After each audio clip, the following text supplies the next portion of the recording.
Tim G, I see you were waiting, bro. Thank you for waiting. Welcome, guys, to another episode. And guess what? We got to kick it off. Got to kick it off proper. We'll do it right. live. Fucking thing.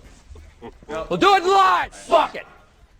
Do it live. Do it live. I'll write it and we'll do it live. Fuck it. Do it live. I'll write it and we'll do it live. Okay. Ready? Fucking thing sucks. We'll do it live. Let's do it live. All right, people. Welcome to another episode. Off the Chain, episode 20. I've got my guy, Trekk. He's, I don't know, he's in a cave somewhere in this episode, people.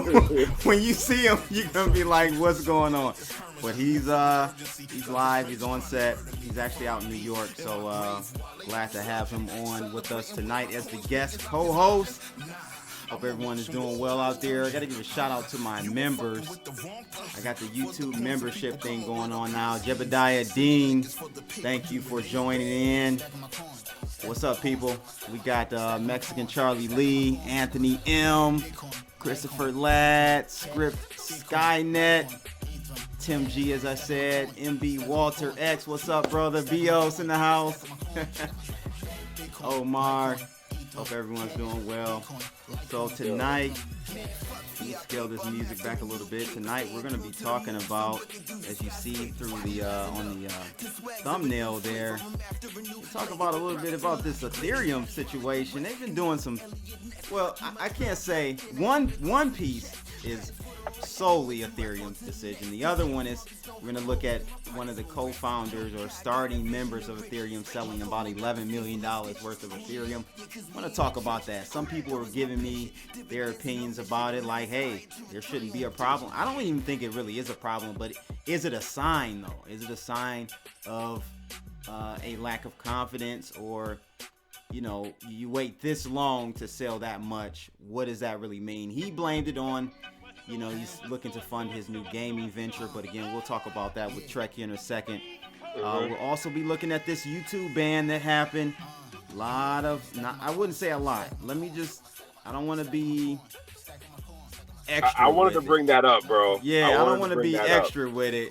So we're going to talk about this crypto ban tonight, people. And then also I want to talk about some top tech flops in this last decade. We're coming up on a decade here, and thought that would be a nice little mix to bring into the whole swing of things. Let me get the chat room up on the screen tonight. What's going on, Trekk? How was the holiday? I don't really do the Christmas thing, but my kid does, so I celebrated with her and my family. So my kid does, so I had to follow the plan. Yeah. How it is. Yeah, I am not the holiday person myself, but my kids know I'm not regulated to give you a gift on one particular day of the year just because that's what everybody else is doing. So I feel that.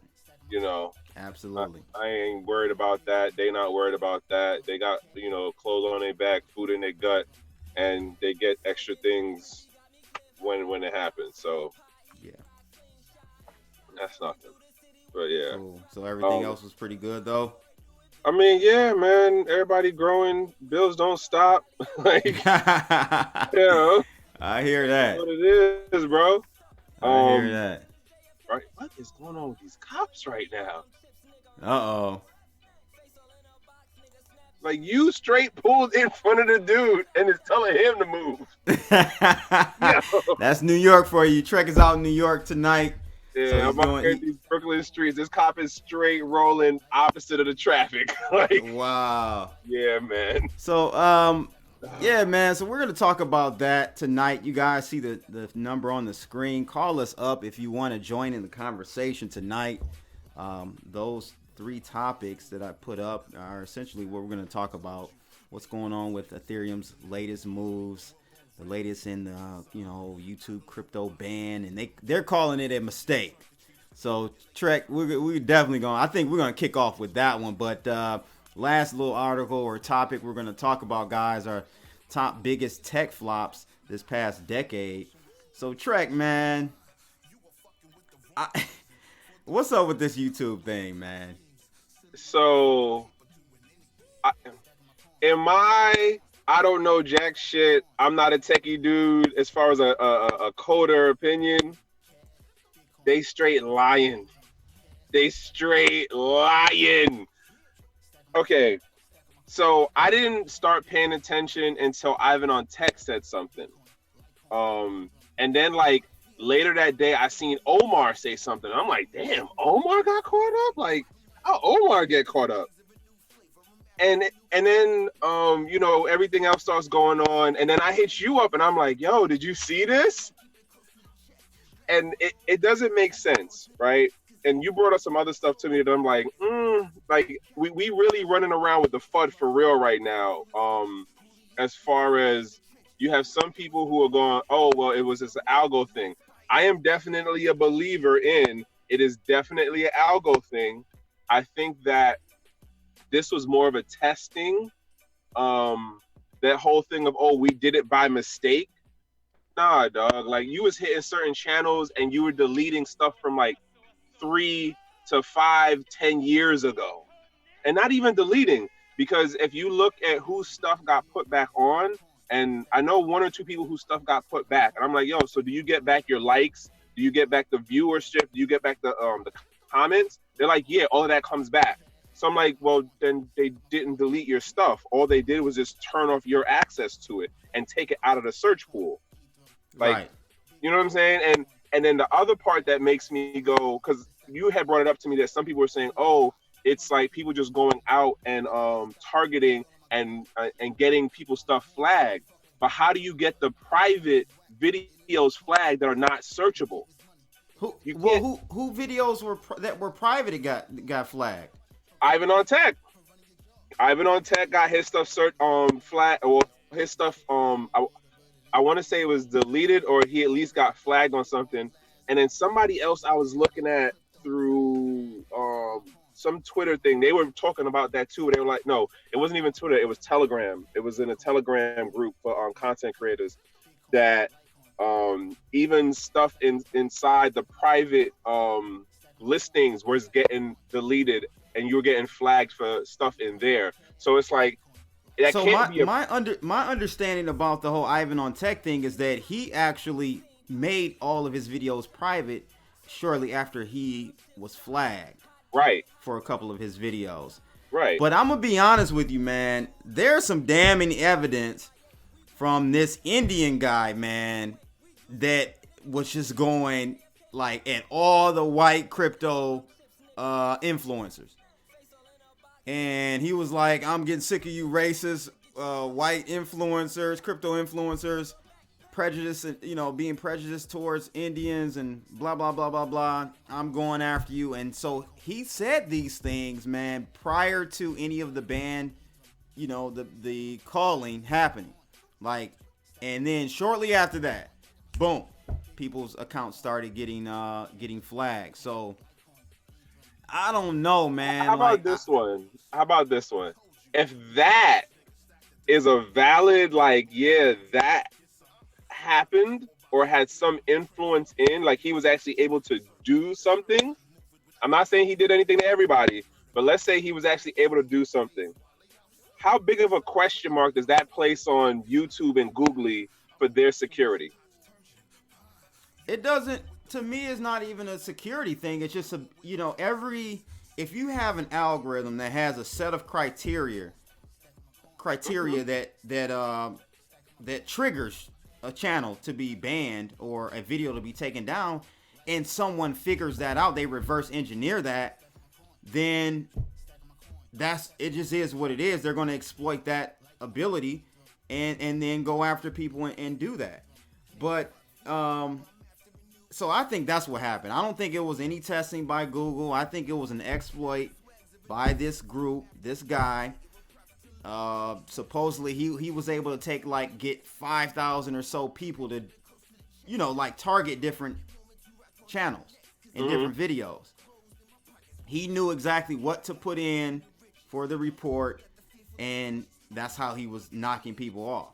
I'm still gonna say that's a security flaw, but the fact that he was able to come in and do that, reverse engineered or whatever you want to call it, or what it was, quote, technically, that's still a security issue because he was able to come in and do it, and no one picked up on it in time. It isn't like oh, he just did all of that in one day, one swoop, like boom, everything done. It was a couple of days this happened. My man Aircoins Lee, he said in the comments here, he said, I believe it was an algorithm test that backfired. They are prepping for something in the future relating to crypto, probably regulations related. So that's kind of along your lines, right? That's what you think. It is.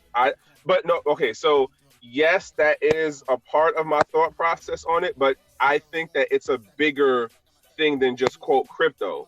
Like I told you before, this whole thing of how Googly wants to push out algorithmic fairness, where it's about the algos going, all right, is this thing fair? Is this thing good content? Is this thing what we should push out? Like one of the articles was talking about the study that was done by two researchers and how YouTube would direct people away from extreme content. I want to get to that, and we can talk about that right now. The article that Trekk is talking about, guys, is out of CNBC, and this was actually fresh off the press, maybe about 4 hours ago. So there was a research done by some university, I don't know who they were, but a couple of university grads or scientists did an independent data research project on this, and they found out from their research that, and I know most of you guys already know this, but essentially Google heavily directs or they direct you away from content that is kind of radical and also left. I'm sorry, not left, right, or conservative. So that was interesting to hear that part, Trekk, that they kind of essentially group right-wing thought as radical. And they push you toward liberal left stuff. What the hell is going on? So, but it goes back to the whole thing of it was an algo that they were using to do that, which goes back to my bigger thing of this isn't just a crypto thing. Like, yeah, people in the crypto space, felt it in regards to this particular wave of the purge, but like we forgot about Alex Jones, multiple platforms in one day. We forgot about when Cliff High was talking about this last year. Yo, they're changing the algos. You're gonna start to see people's stuff get flagged. You're gonna start to see people's things get deleted and blocked. Where are we at right now? That's just what's happening. But it's not just a crypto space thing. That's my bigger point to this. Like, don't get caught up in, well, this is the train I'm riding on, and now because it hits me, I need to like fight. Like, no, you should have did this when you saw it happening with other people too. Yeah, I feel you. And we've got two callers here, but before we get to them, this one part in this article from CNBC, guys, and I'll drop a link for you guys to read it. Again, this came out maybe about 4 hours ago, but it was interesting to see that this article said, contrary to the narrative promoted by the New York Times article, which came out a few months ago, I believe, they kind of was trying to paint it as no, YouTube doesn't do this. The data, they say, suggests that YouTube's recommendation algorithm actively discourages viewers from visiting content that one could categorize as radicalizing or otherwise questionable. And again, they also said in their report, and you'll see in there, it's a PDF actually, that right-wing content as well. It's like we can't win in the regular mainstream media, nor on social media. Like the liberals have it on lock, I guess, huh? That's just what it is. I have a whole nother thought on that whole thing, and also to note, Gen G's, like, this particular report that they put together was done over a year. Like, so they didn't just do 1 month and was like, oh, let's search through YouTube and see how it goes. No, it was a year or so long that they did this study to say, okay, let's see what's going on with these algos and how the search results are coming up, and how when you open up your YouTube, what do you see in your feed? Or I don't know how many different like ways they did it, as far as, because they don't get into this in the article. Was it them using their personal YouTube accounts, or were they doing like just the non-sign in, open in and see what comes up? So Rocket Mob, I don't know if you guys see this in the chat rooms. Rocket Mob said that originally over a week ago, it was an article written on a blog towards Chico Crypto for being racist towards Indians. Then it snowballed from there. So again, all the evidence is pointing to that, man. And the guy has a Telegram room where he's in there just going like, yeah, we're getting ready to do this. And when he said it, those people's accounts were flagged, man. And I think there was one black dude that was hit in this storm, which was Brit VR. I know him out of Chicago. But doesn't that then go against the argument of it's just targeting white people? And maybe they did. I don't know. It does. But if you look at it, most were non-black or chocolate. I call them genuine chocolate faces. Most were non-genuine chocolate faces that were hit. So, but what I want to say about this whole situation, though, is not that. That is whatever it is. I'm more so, I want to talk about and give my 2 Satoshis about the reaction from the crypto community.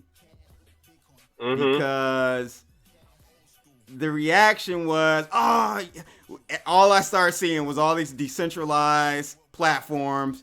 Everyone should sign up for this and that and that and this. And I was already on a few of them. I went and signed up for Library. I signed up for that. But at the end of the day, and I'm gonna be honest with you, crypto influencers may get mad at this, but at the end of the day, they ain't going nowhere. Once their accounts get back on and rocking, they're going to be right back on YouTube. And I don't know why, if it's for monetary reasons, or if it's for what I think people should stay on YouTube for, is the fact that if you want to, and I do videos on a daily basis, right, to try to educate individuals, to, highlight important things that's going on in the crypto space and non-crypto space. I can't access those individuals from a library or a BitChute or whatever decentralized platform. I would be preaching to the choir. So that wouldn't do any justice for me. That's like a pastor. If you I'm gonna go religious on them. If you're a pastor, and that's what many times the issue with churches, they preaching to the choir. They're preaching to the people that kind of already know, the rights and wrongs. I mean, I know they try to, a lot of these churches have outreach programs or whatever, but you got to go out you got to go to the strip club, pastor. You got to get out. No, so for real, you got to get out there. If I want to educate people about crypto, I can't do it on BitChute. I can't do it on Library. That's where you get what I'm saying? What are your thoughts about that, Trekk? Here, I agree with you that once everybody's stuff gets back in sync, they're gonna get back to being comfy. They're gonna get back to going nowhere. Being okay with being on YouTube, and X amount, the vast majority, are going to just be right back in their thing 3 months, 6 months, a year from now. Yep. And then when the same thing happens again, because of some other situation, and we get back to the, oh my God, how am I gonna, I don't know how many different things I saw where somebody was like, like, I hired a staff now, or like, now this is like my livelihood, and now you're messing up. But here's the thing that really annoys me about the crypto community in particular. Tell them why you mad, son. You're preaching about a technology that's supposed to disrupt the system. You then get used to using the system to then tell people your message and get your word out there. The issue, like you said, it isn't about being able to host or distribute. It's about the searchability part of it, the discovery part of it, that YouTube has because of Googly. You get funneled from the search on the Googly side straight to the YouTube side, right? Yes. So that yes. whole funnel works out. There is no other system out there for you to reach the masses. I'm sorry. Like, we're going to have to leverage, as long as we can, leverage these platforms to get our word out. It's no point of going to any of these other platforms. Maybe having them there as a secondary, just to have it there, you know, to upload content. But majority of your user base is going to come from Google. Google had it on locks, bro. They got it on lock. I think that more people need to start really putting into effect when it comes to this SOMI, that 79-21 or that 80-20 rule, as far as what's your main push and then what's your secondary thing that you're like growing with, especially if it's a new thing.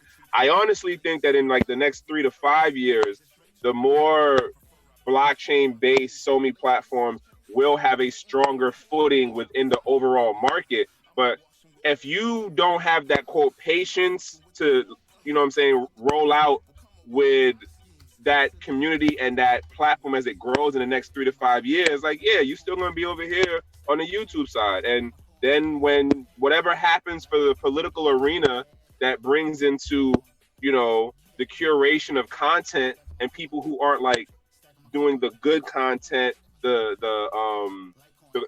not the right content or whatever, like, guess what? You get to fall under those rules. And however this shit plays out in these coming years is what it is. Like, because, and I honestly don't go with the, we have no option. We have to be here because, quote, the eyeballs are here. I don't see. I think so. That's my argument. I think you have to be here because that's where the eyeballs are. If not, you're preaching to the choir. You're preaching to people that already know about crypto. Unless that's what you want to do. If you just want to talk to people that already know about crypto, okay, that's fine. You know, I feel like Script has something Script really wants to jump in. I see it on his face. Let's get to some callers here. I guess we can start with Script. I kind of wanted to hold him for after because he's actually coming in on the phone, on the video. But let's go with Script. I'll go with Script. Script, what's going on, brother? Thanks for joining. Can you hear us? He don't got his mic on. Is that? Yeah, turn your mic on, bro.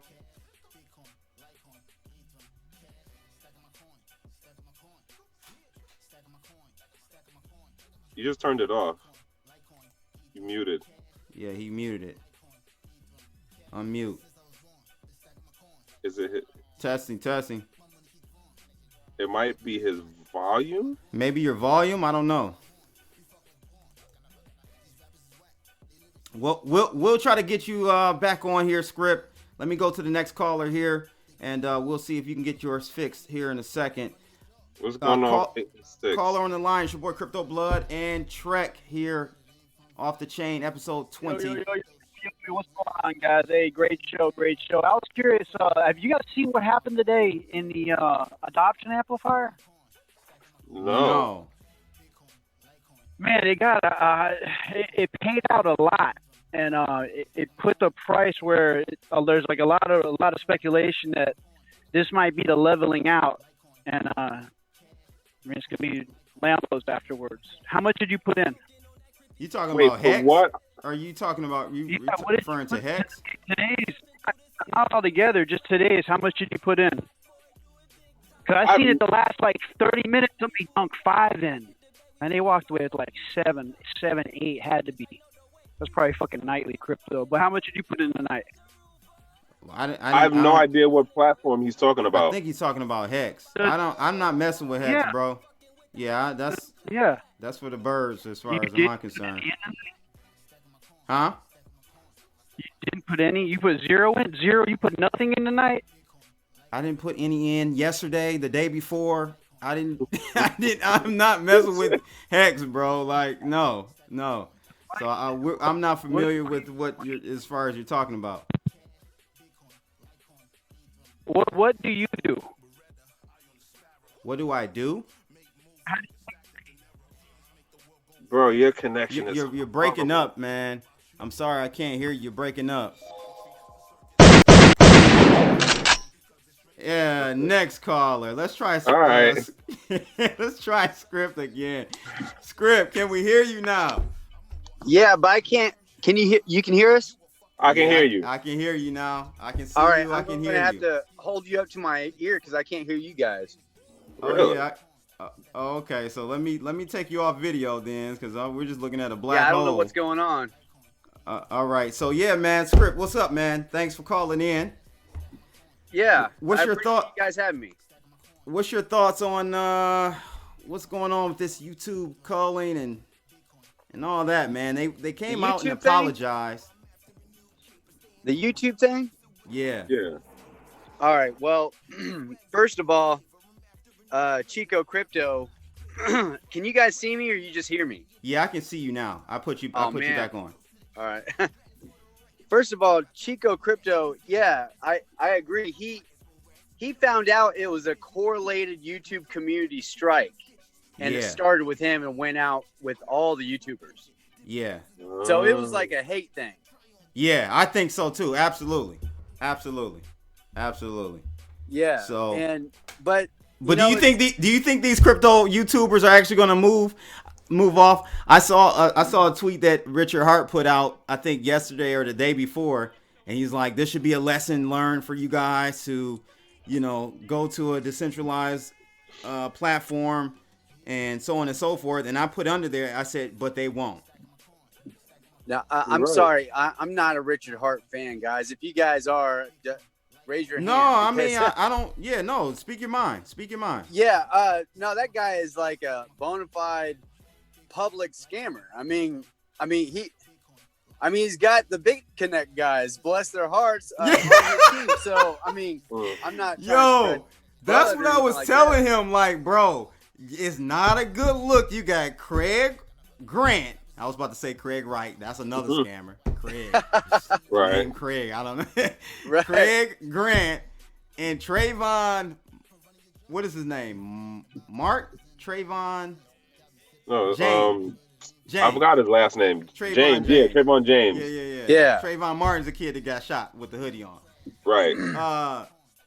It's not a good look to see those two on board, man. No, I'm and they're on payroll. You know they are.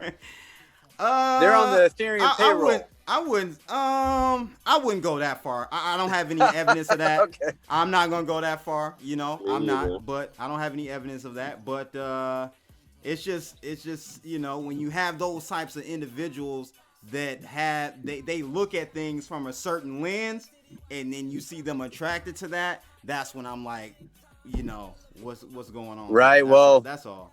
Birds with feathers flock together. Possibly. I mean, Possibly. that's I don't know about any as, other scam, but I would say I don't know any other scam that Richard Hart has been involved in. What other scam has he been involved in? I don't know. I haven't been doing my homework, but Okay. going back to what you were saying about will crypto content creators stop using YouTube and go somewhere else, I have to agree with you guys where, you're going to have to put a lure on the fishing pole and go where the fish are. You know what I mean? Yeah. And that's Mhm. YouTube. Yeah.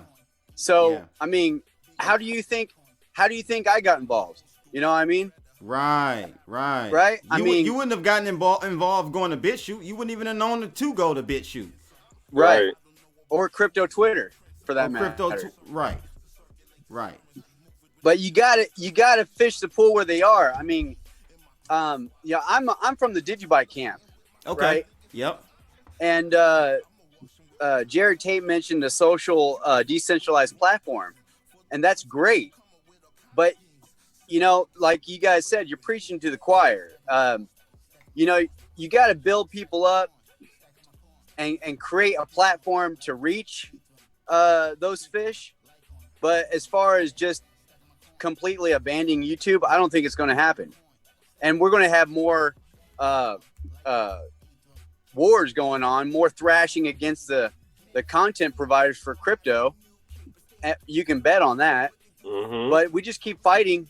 You beat crypto blood, and the fish will come to you. You just keep fighting. Yeah. Unfortunately, man, you gotta be willing to go down with it. If they do come through with a true ban at some point, then you deal with the consequences at that point. But I think people's best interest, if they're truly into this, to educate, non-believers or people who just don't know anything about crypto. It has to start with YouTube. It has to start with Twitter. It has to start with those centralized platforms. It just does, unfortunately, man. Yeah, I mean, Steemit's a platform for that main purpose. But I mean, last I checked, Steemit's not doing that hot. You know what I mean? Mm-hmm. So, Yeah. or BitTube, or I haven't heard anything from BitTube lately. But I heard slow and clunky. But and that's another thing. A lot of these platforms aren't yet ready for mainstream. And again, that's going to be another barrier for newbies. If they do somehow, Rocket Mob said that option one, you have to make short videos and direct people to your own website in between normal videos, perhaps. That has which is a violation of the YouTube policy. So no, you can't do that. I didn't know that. Yeah, you don't want to be striked. I didn't know that. How about that? So they're making a policy that you have to keep people within their platform. Oh wow! Like, hey, and this is what I'm saying. Like, okay, we get it. I mean, just look at it this way. I forgot who I was talking with or listening to, and they were talking about how in the beginning, when YouTube first started, you could put like damn near anything on there, and then once Googly bought them out, this is what it was, because Googly had their video streaming platform, which was really constrictive because of where Google sat as like a big corporation, right? The competitor was YouTube. Eventually, Googly bought YouTube, and then what it do? All of Google's starting to break up there, Trekk. Starting to break up there, Trekk. See, we out here talking too much. Yes, that's very true. Very true. We out here talking too much. That's very true. You talking too much, bro. Bring it back. So, Script, let me get this other caller. If you want to stay on, you can. Yeah. Let me just get this other caller really quickly. Caller online, it's your boy Crypto Blood. Welcome to the show. Yo, CB guys, what's up? It's Bestie. I called in last week. Good show going on tonight. Hey, brother, how are you? The problem is with this YouTube thing. There's no real competition, man. There's no alternative that makes it easy to upload videos. It's people are lazy. They want it to be easy. Yes. And so we're at a point, man, and we have to blame ourselves as a society for allowing Google to get as big as it has. Well, any other little idea that pops up, they just buy them out and absorb them, shut them down. It's like it's a monopoly. There you go. Nobody's been really calling it out like what it is. It's like big oil back in the day. Yes. Yeah. So, what's your thoughts? What's the solution for this? I think, more privacy-minded people, maybe somebody over there at Brave, I love their browser. They're the only real competition to say like Chrome or, anything they got going on. Yes, Brave browser, I think, will be number 2 browser by. If they had something native inside the browser that was similar to YouTube, where people could upload it right through the browser. I don't know. It's tough. It's a tough call. There's nothing out there. Yeah, they're the only game in town. You bring up a good point, because that's what's going to happen. You're going to have a situation where you've already like lured a lot of people onto your platform kind of organically, and then you roll out something like a Brave TV or something like that. I think this was a little bit of a wake-up call for everybody. Yeah, it was a wake-up call. Yeah, you're still breaking up, Trekk. I'm breaking up. Mm-hmm. I honestly don't know why, because I'm sitting still, like literally. Man, NSA, baby. Man, so Can you hear That's me the new better Alex now? Jones. Yeah, we can hear you. Okay. I mean, if Brave looks to work with anybody else out there that's already on like where their platform is actually a video streaming platform, whether it be in Float or BitChute or DLive or DTube or BitTube, whatever. But like they already got what their lane is. Like, in my opinion, don't make the same mistake that Googly tried to do, where they wanted to be any and everything, and then realize like, no, y'all don't have a market fit. People don't like y'all to do that. Yeah, but think about it. YouTube is Chrome's version of their way to upload videos. Like Brave could do the same thing. Where you use your search engine, DuckDuckGo, would steer you towards, privacy-minded, a more open market, a more open-minded, to where these algorithms aren't going to steer you to what they want you to view or what they're being paid to show you. I totally agree with you. I'm just saying, if you're looking at it that way, it's two different entities, though. But like I said, I have. You don't think they'd want to, or they don't? They just don't care to do that right now. You're saying? I don't think that that's necessarily in their wheelhouse. Like they're probably trying to figure out some. I think that this particular watershed moment is making it that they're like, you know what, we should, have an idea over here trying to work out on how we can help out the decentralized live streaming aspect of content creators, as well as like the distribution and the searchability part of it, right? Those are three things that, definitely do matter. But to then be like, yo, let's add a whole new focus on what we're trying to do to be the number one browser that is like blockchain based. That's a whole new level of like people to hire, program and like project development to deal with. Like that's not just a overnight, like I had this idea, let's turn it on tomorrow. Do you think some kind of DApp could fill that void?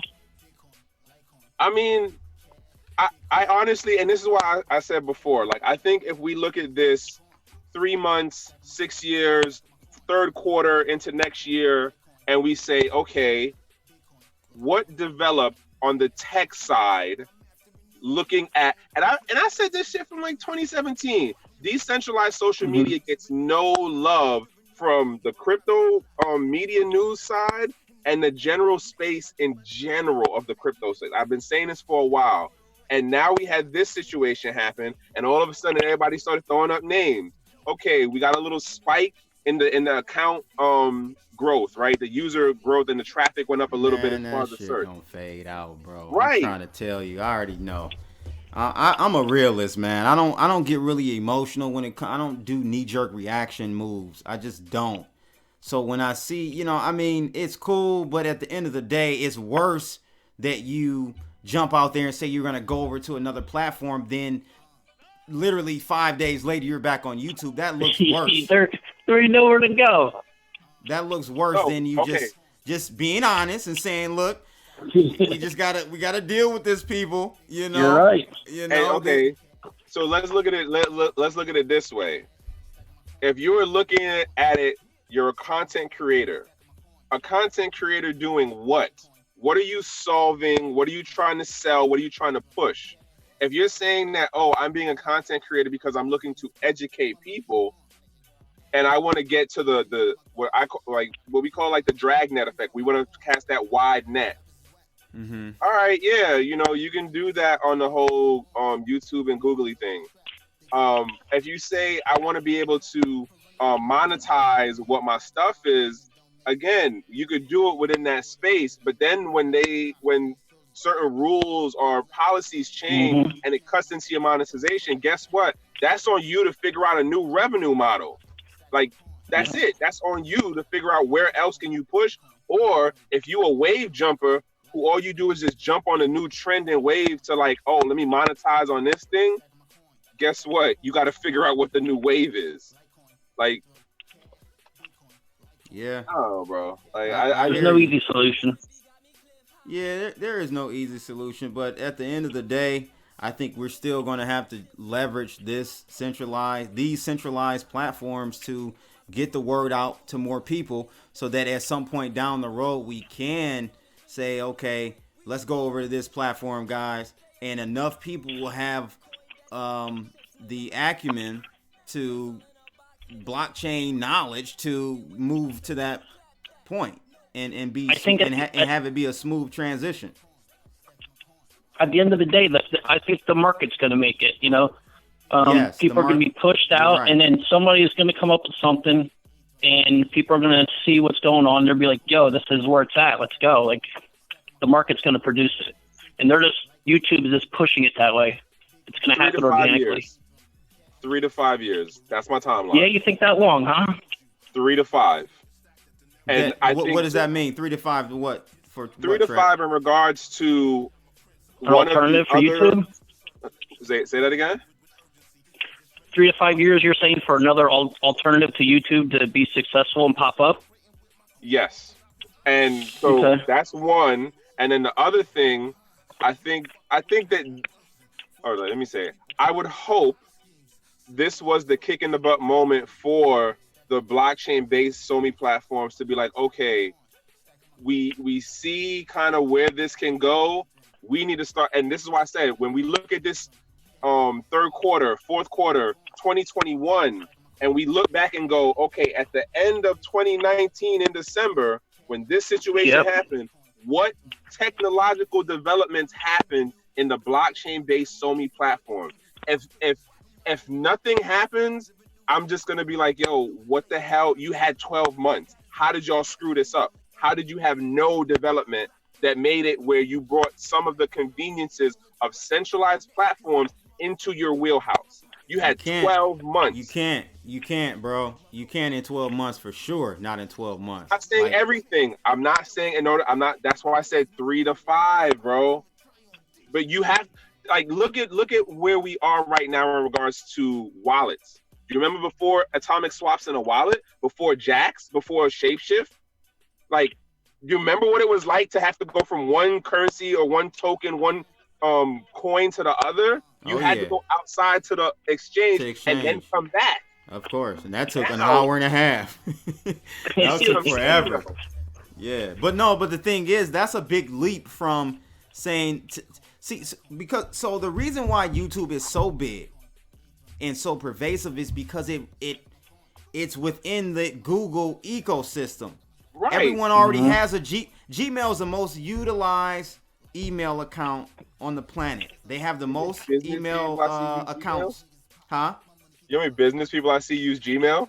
Yeah, they have a business suite now, a version of Gmail. So they're the biggest, right? So that's the beachhead. That's the gateway into the Google, pretty much, right? That's the gateway into the Google ecosystem is through Gmail. You gotta have a Gmail account to kind of get started. What it used to be. I think you can sign up for stuff without a Gmail account now, but that's where, so everything is within there. So it's so easy for them to push you a YouTube app where you can then cast it to their Chromecast dongle. You get what I'm saying? Like, no, it's already in all the smartphones, all the smart TVs. So I don't see a decentralized video platform ever taking over anytime soon. I'm talking like 10 years.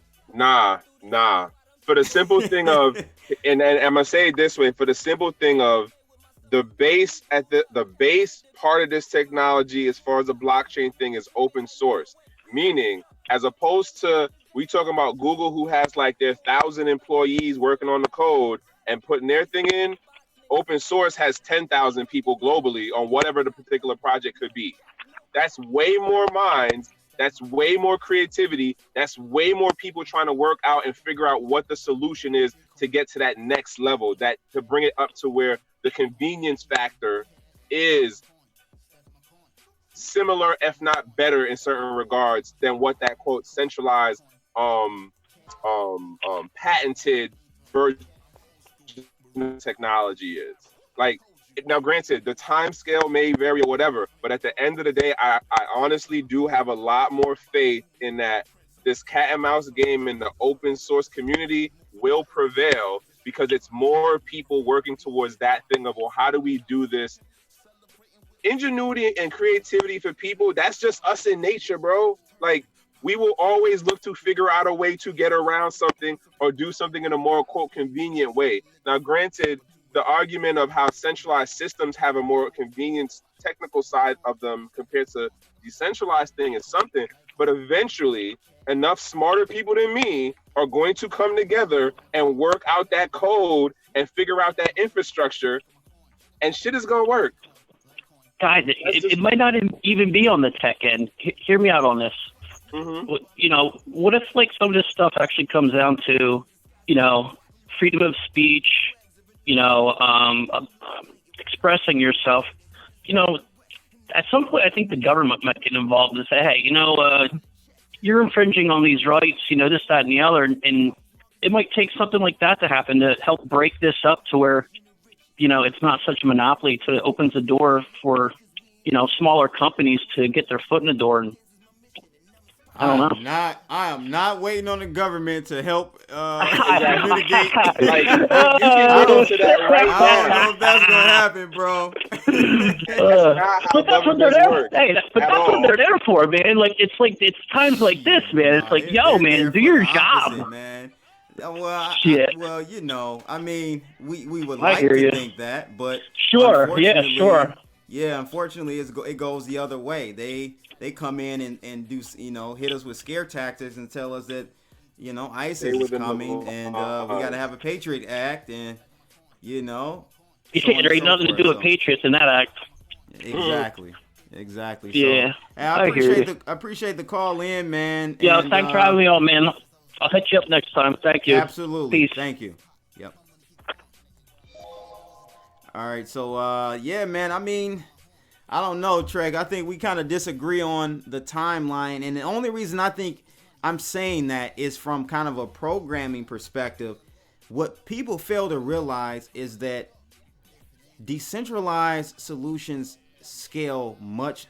The path to scalability is much harder than a centralized system. You can scale a centralized system much faster and hit critical mass much faster than a decentralized system. And I think that's what we're going to find out and realize over the next 10 years is that it's a trilemma or dilemma depending on how you look at it. You know, if you want decentralization, you can't get speed of scalability with that. I think that's just a matter of time of figuring out the balance. That's not like the way it sounds like you're saying it, it makes it sound like it's an absolute. Uh-huh. And I'm saying it more on, it's just we haven't gotten to figure out the technical parts of getting that balance. And granted, there's always the trade-off within tech of one thing over the other, but there's also the part of where you're getting a certain balance level of it evening out to where it's like, okay, I'm comfortable with the scale level, I'm comfortable with the security level, I'm comfortable with the speed level, whatever things you're trying to balance out. Let's get this caller. We got another caller, Trekk. So let's take them really quickly. Welcome to the show, Off the Chain, episode 20. Who's calling in? Hello? Yep. Yo. Hey, what's up, Crypto Blood? This is VI Massive. Long time calling. Oh, what's going on, V Massive? Okay. Oh, chilling, man. Chilling. Wow, I haven't heard from you in a while, man. Out there in the Caribbeans, right? Well, yeah, born and raised, but I'm in the steel belt. So. Oh, okay. I thought you lived out there. Okay, cool, man. So what's going on, man? Been a long time. What's on your mind, man? We've been talking about this YouTube stuff. What's your take on it? Well, my take on it is, I mean, I get what you and Trekk were talking about with the algorithm side of it, but I think there's a bigger picture than that as far as what's a coincidence. Like, if you guys remember, a year or two ago, they were purging alternative media, let's say Alex Jones, for instance, and then even people that were talking about vaccinations and different alternative drugs. compared to the pharmaceutical stuff. And now that we're getting this $500 billion a day in repo, what's the coincidence of them shutting down alternative forms of money? Because it's not just cryptocurrency channels that's getting affected too. It's also gold and precious metal channels. Okay, I wasn't aware of that. And see, like, but man, guys, hold on. But the thing is, because when the whole situation was going down with the crypto culling, there were people saying, well, some poker and marijuana channels were getting being affected as well. But you got to remember, I think that's a correlation fallacy going on there, because you got to remember those types of channels are always being on a daily basis. You're gonna have channels being banned, so on and so forth. So, you know, yeah, you get what I'm saying? I mean, you're absolutely right. But I mean, from the YouTube perspective or standpoint, you're always gonna throw in. You're always gonna be a fall person. Mm-hmm. Because their main target is, to me, I think, alternative means of money, as far as the fiat from the fiat system. So they're going to throw in the fringe, like the gambling and all the other stuff. Yeah. And honestly, I think it's just going to get worse next year, because as we see our system is starting to degrade faster and faster, they're going to start clamping down harder and harder. So we talked about this the other day, CB. Like. Yeah. I totally agree with what he's saying on the end of there's a bigger thing playing out. Going to the point that he made about the political arena, as far as how they were pushing out the quote left, like the extreme left, or the questionable source people, like. But then look at what happened, right? And somebody, Jason was saying this to me yesterday. But it's the whole thing of you get rid of the dissenter voices. Bigger thing playing out. Wait, who's going that? To the point that he made about the. So, I mean, my question is, did your channel get affected? No, it didn't. And the thing is, it was allegedly, and I'm with this. There was an Indian guy that was pretty. He got pissed off. By Crypto Chico, I guess is a crypto guy, and he just said he was gonna go at pretty much every white crypto YouTuber, and that's pretty much the most part. That was all the channels that were hit. Yeah.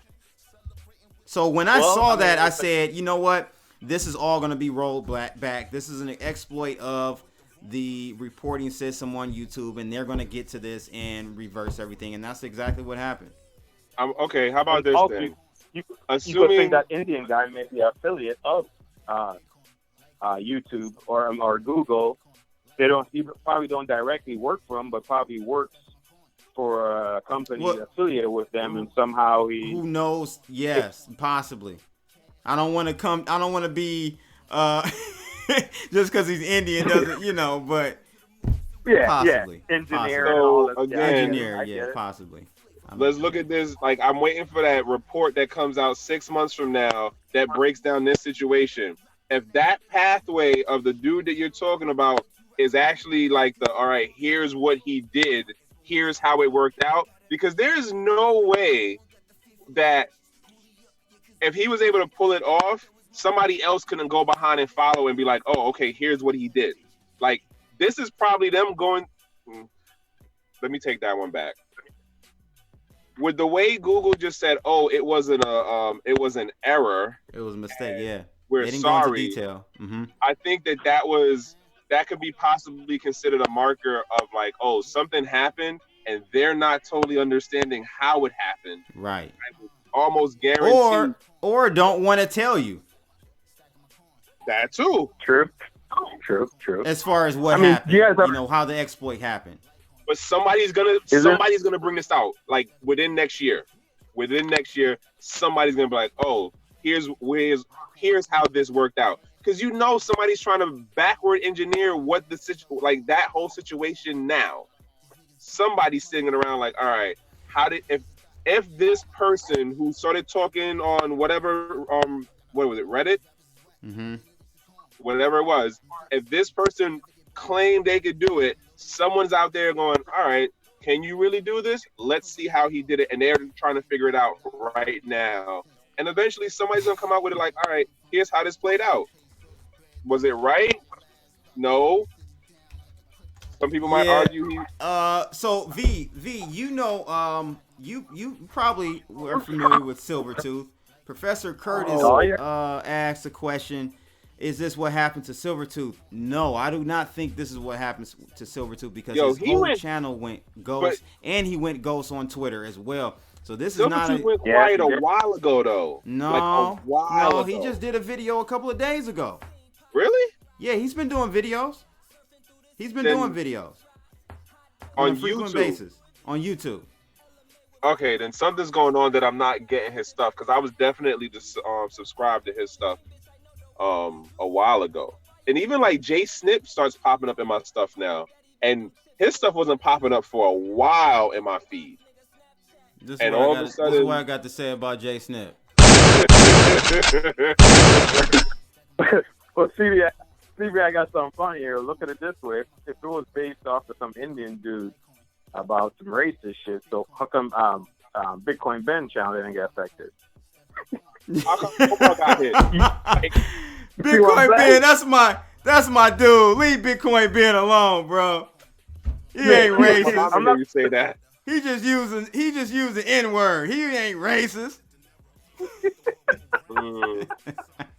Hey. Oh man, he was using nigger to prove a point. He was driving home a point. That's all. No, I like Bitcoin Ben. I don't know. I agree with you though. That you would have thought, but the thing is, it didn't affect everyone. It was only like 100 or so YouTubers. There are thousands of crypto YouTubers, so we gotta remember that as well. This is a very less than 10% were affected. I know we like to spur things up and have a headline to put out in crypto Twitter and stuff. So I know.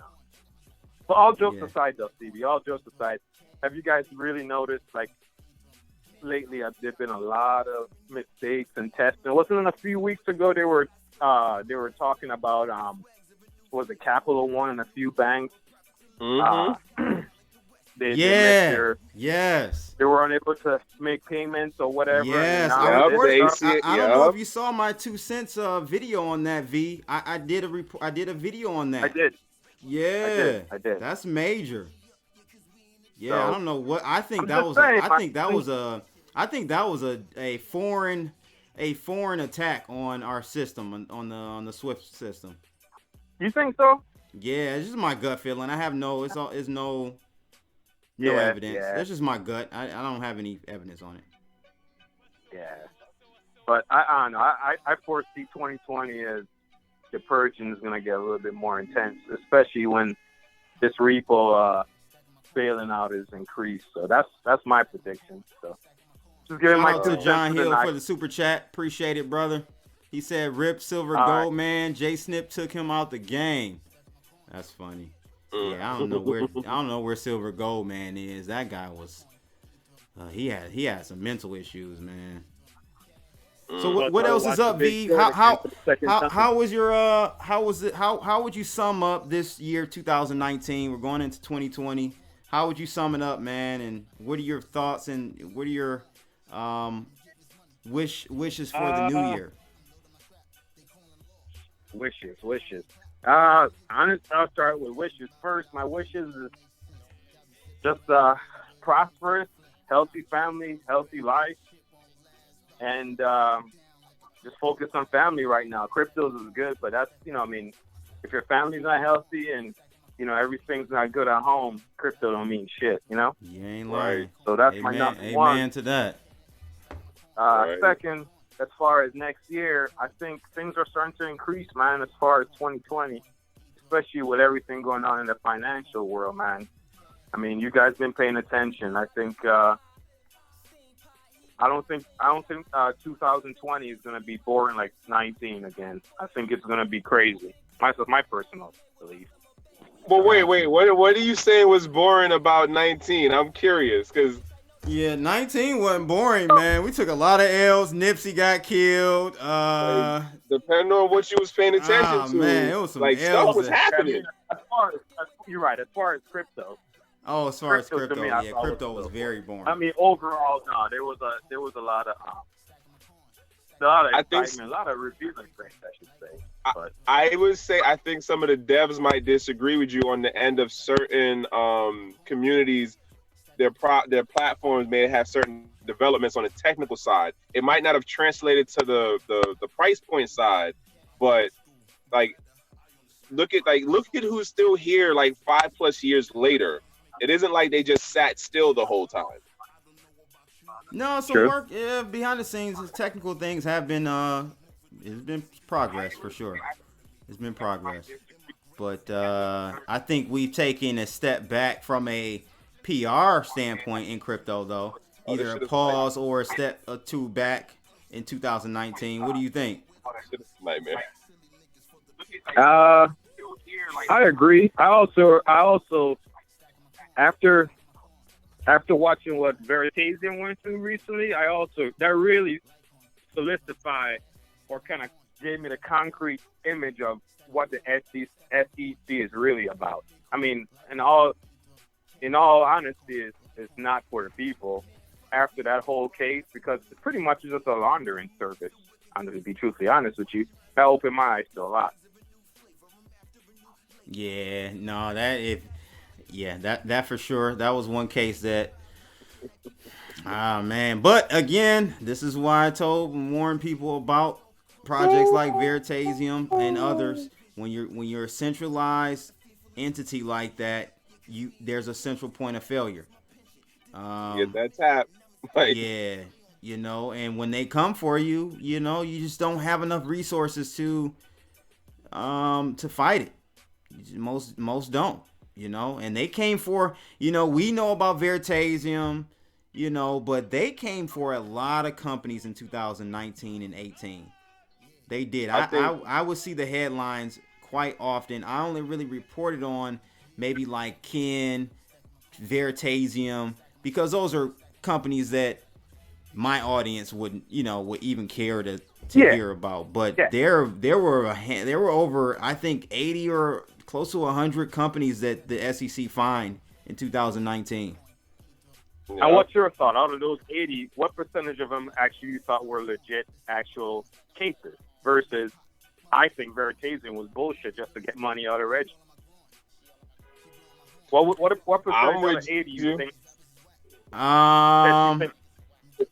Because look at 2010. You remember John Corzine and that whole situation? The SEC went after him. Hell yeah. With MF Global, right? Man. Hell yeah. And that was See, this is what happened when you have people who remember when shit was going on, and you be like, "Yo, you remember this one?" Yeah. But you talk to the new people now, and they're like, "What are you talking about? Like what?" Yeah. I mean, MF Global, man. John Corzine is connected, man. Like, he comes from politics. Exactly. Goldman Sachs situation. But, I mean, the SEC went after... Do I think it was a black-white thing? I think it was a black and white thing when it came to how the crypto community treated Reggie. And how they put up those disclaimers on CoinMarketCap and stuff after... Right when the SEC came out with their... subpoena or whatever, their case against them. They put the warning thing up on CoinMarketCap. I'm like, the hell, you didn't do this for any other company. Exactly. You know what I'm saying? But as far as the SEC, nah. I don't think Reggie, just because you say the token is not a security. I don't care how many times. You can say it 3 times in the mirror like Candyman. It doesn't matter. Just because you say it's not a security doesn't mean it's not. And most of these ICOs, regardless of what you say and how many disclaimers you say it's a software and it's not an investment, that stuff was a security. okay, here's where my issue is. I'm gonna jump back even further. If you keep harping at me with the same semantics and parameters of definitions of a word, and because you're able to get other people to agree to those definitions and words, it doesn't mean that whatever it is I'm doing is actually what it is you are saying it is. It just means you have enough people on your side to shout louder and have enough control of the ecosystem. The narrative. Of the narrative. Thank you. Like, that's the thing that annoys me about how this whole SEC thing is playing out. We're not going to come up with a new definition to address this new technology that is propagating all of this different type of use cases. We're just going to still use this, antiquated parameter definition that gives us a position of still being in control of what's coming up. That's the thing that annoys me about this whole thing. But, I'm not the lawyer. I'm not the economist. Yeah. Yeah. And I think we're just going to keep losing X amount of companies that are blockchain based because they're going to keep getting sniped. Like, at the end of the day, like, for what they did, which was basically, we're going to freeze your money to be able to fight us in court. And once they do that, you just bend over backwards and you taking it. Like, Yeah, now I'm not saying that their laws as far as ICOs and stuff is very ambiguous, and I think that way on purpose, for sure. And how can you, I think it's unfair that they retro enforced a lot of those laws. Like, how do you go back and then say this and this happened when you didn't have any guidance at that point when those individuals were doing things? But again, they came at a lot of people across the board. It wasn't fair, but it is what it is, man. A lot of those, I would say 90% of the ICOs that occurred in 2016, 17, 18 were scams. The other 8% are just going to fail because that's how most businesses fail. So just because they fail doesn't mean that they're a scam either. Agreed. Wow. I definitely would agree with that. Yeah. I don't agree with that. I think 50% of them were scams. 40% of them actually had a business plan and wanted to fulfill it and couldn't because of whatever situation. Right. And another 10% is coming through. Yeah. That's my thought. That's a good allocation. Yeah. I feel you on that. I think the thing is, well, I said so high because I put that so high as far as scams because I think a lot of companies raise cash and just hope for the best. And I guess that may not be a scam, but it kind of is like if you have no way, you just raising money, you're like, oh snap, oh now I gotta try to make something. Like, look, like here's why I would this is why I would kind of agree more where CB's numbers are, because think of how easy it was in 16 and 17 to just be like, oh, white paper, oh, ICO, and then look at how many coins and tokens were listed on the plethora of CoinMarketCap websites. Like, CoinMarketCap alone had like over 3,000 listings, right, at one point.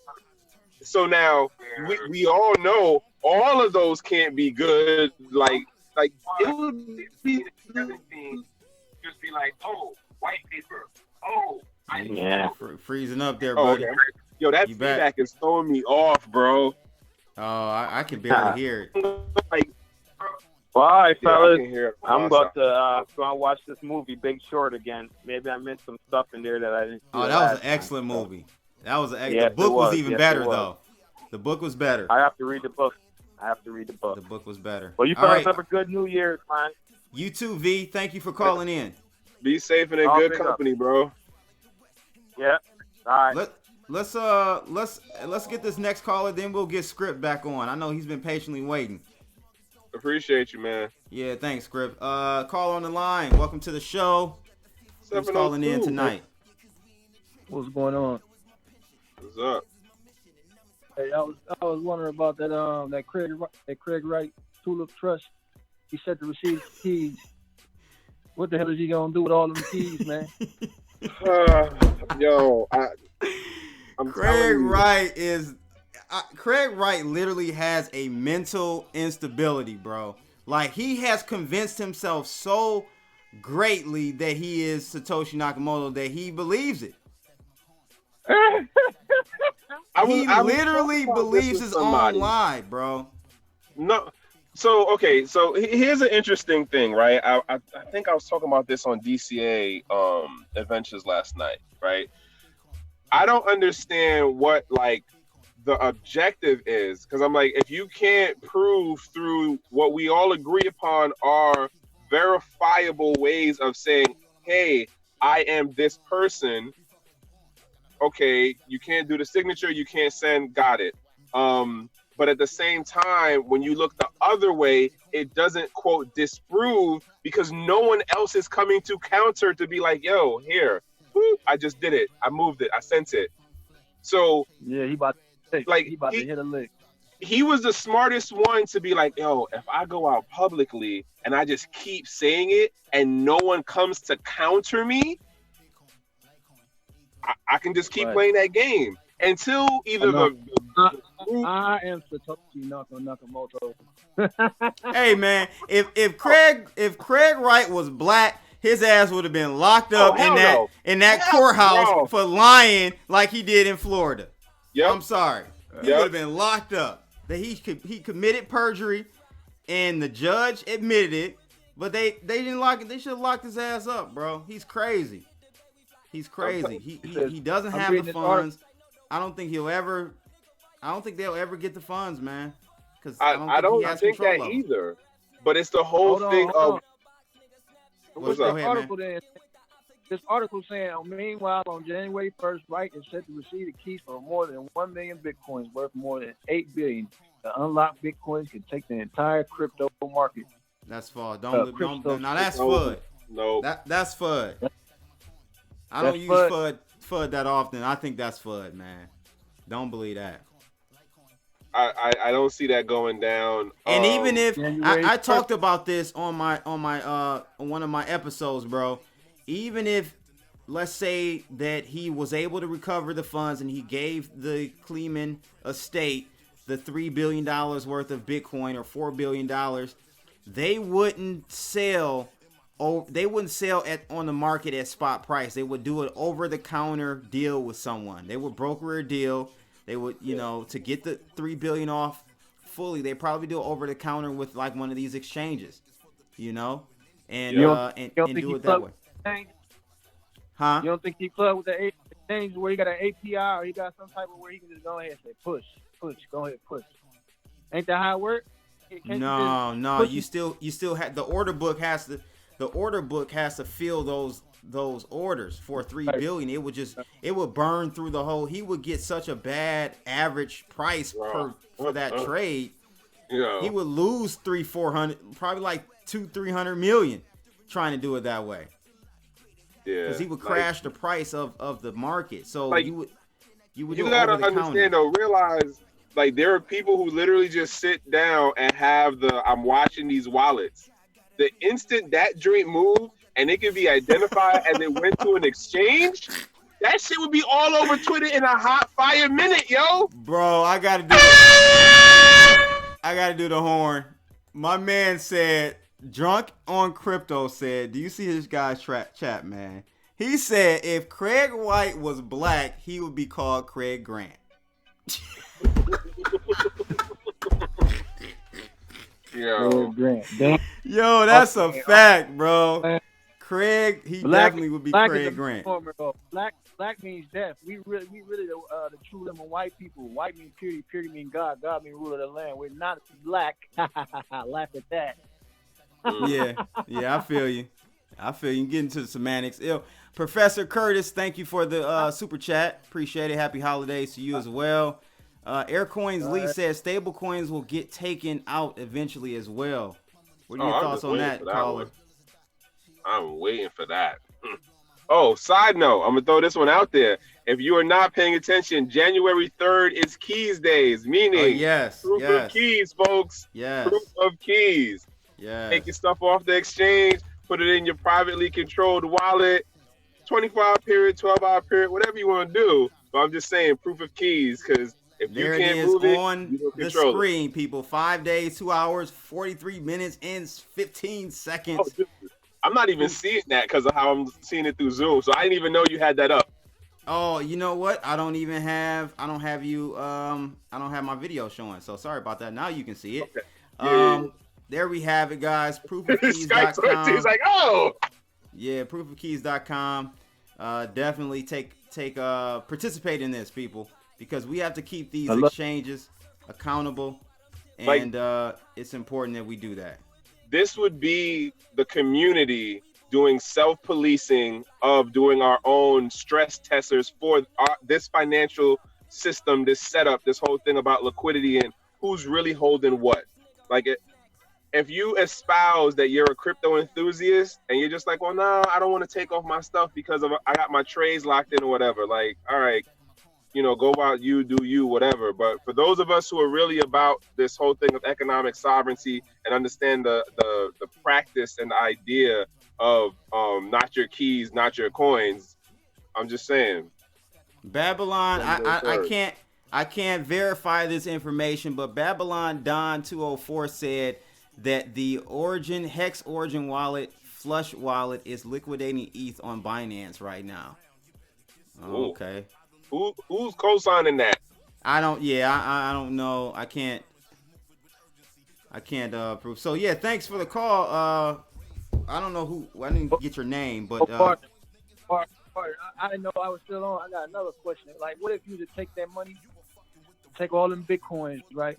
Yep. And I'm pretty sure he knows what the infrastructure, how it's gonna be laid out, what corporation, how everything gonna be streamlined. However they got this thing, they got it all worked out. You believe that? They got everything worked out. So what if he got in early on the forthcoming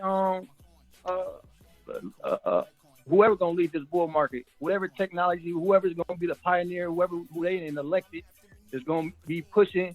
They gonna, however the infrastructure is gonna be set, it's already laid out. We know this already. It's not no pioneer race type thing. This is already it's a joke. I kind of argue different, but I have a different perspective on the thing, like in the overall. Because if that's the case, then this is like, don't bother with any of it. Like, no, eventually, I'm saying like, all the time exists all the time. So I'm talking about future, past, present. So I be time traveling.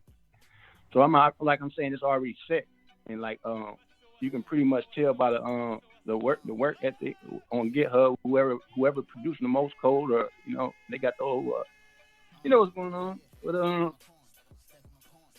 damn, I just what if you decide to go ahead and beat everybody to the punch and Wait, who's he? Man, Trekk, right? With all that Bitcoin, all the keys that he got. Okay. Yeah, I don't think that's the problem, man. I don't think he has the keys. I don't. Yeah, that's the whole problem. I think, like I said, I think he just thought of the good idea. Go ahead, bro. That's good. Nothing's gonna happen. January 1st, ain't nothing gonna happen. He's not gonna get the keys. No. Okay. No. And he just gonna switch his narrative, like because there's no one to counter him. Like, it's that simple. If I can say all I want to say, but if no one's countering me to say different, I can keep saying the same thing. And it's not like he's not a quote technical dude.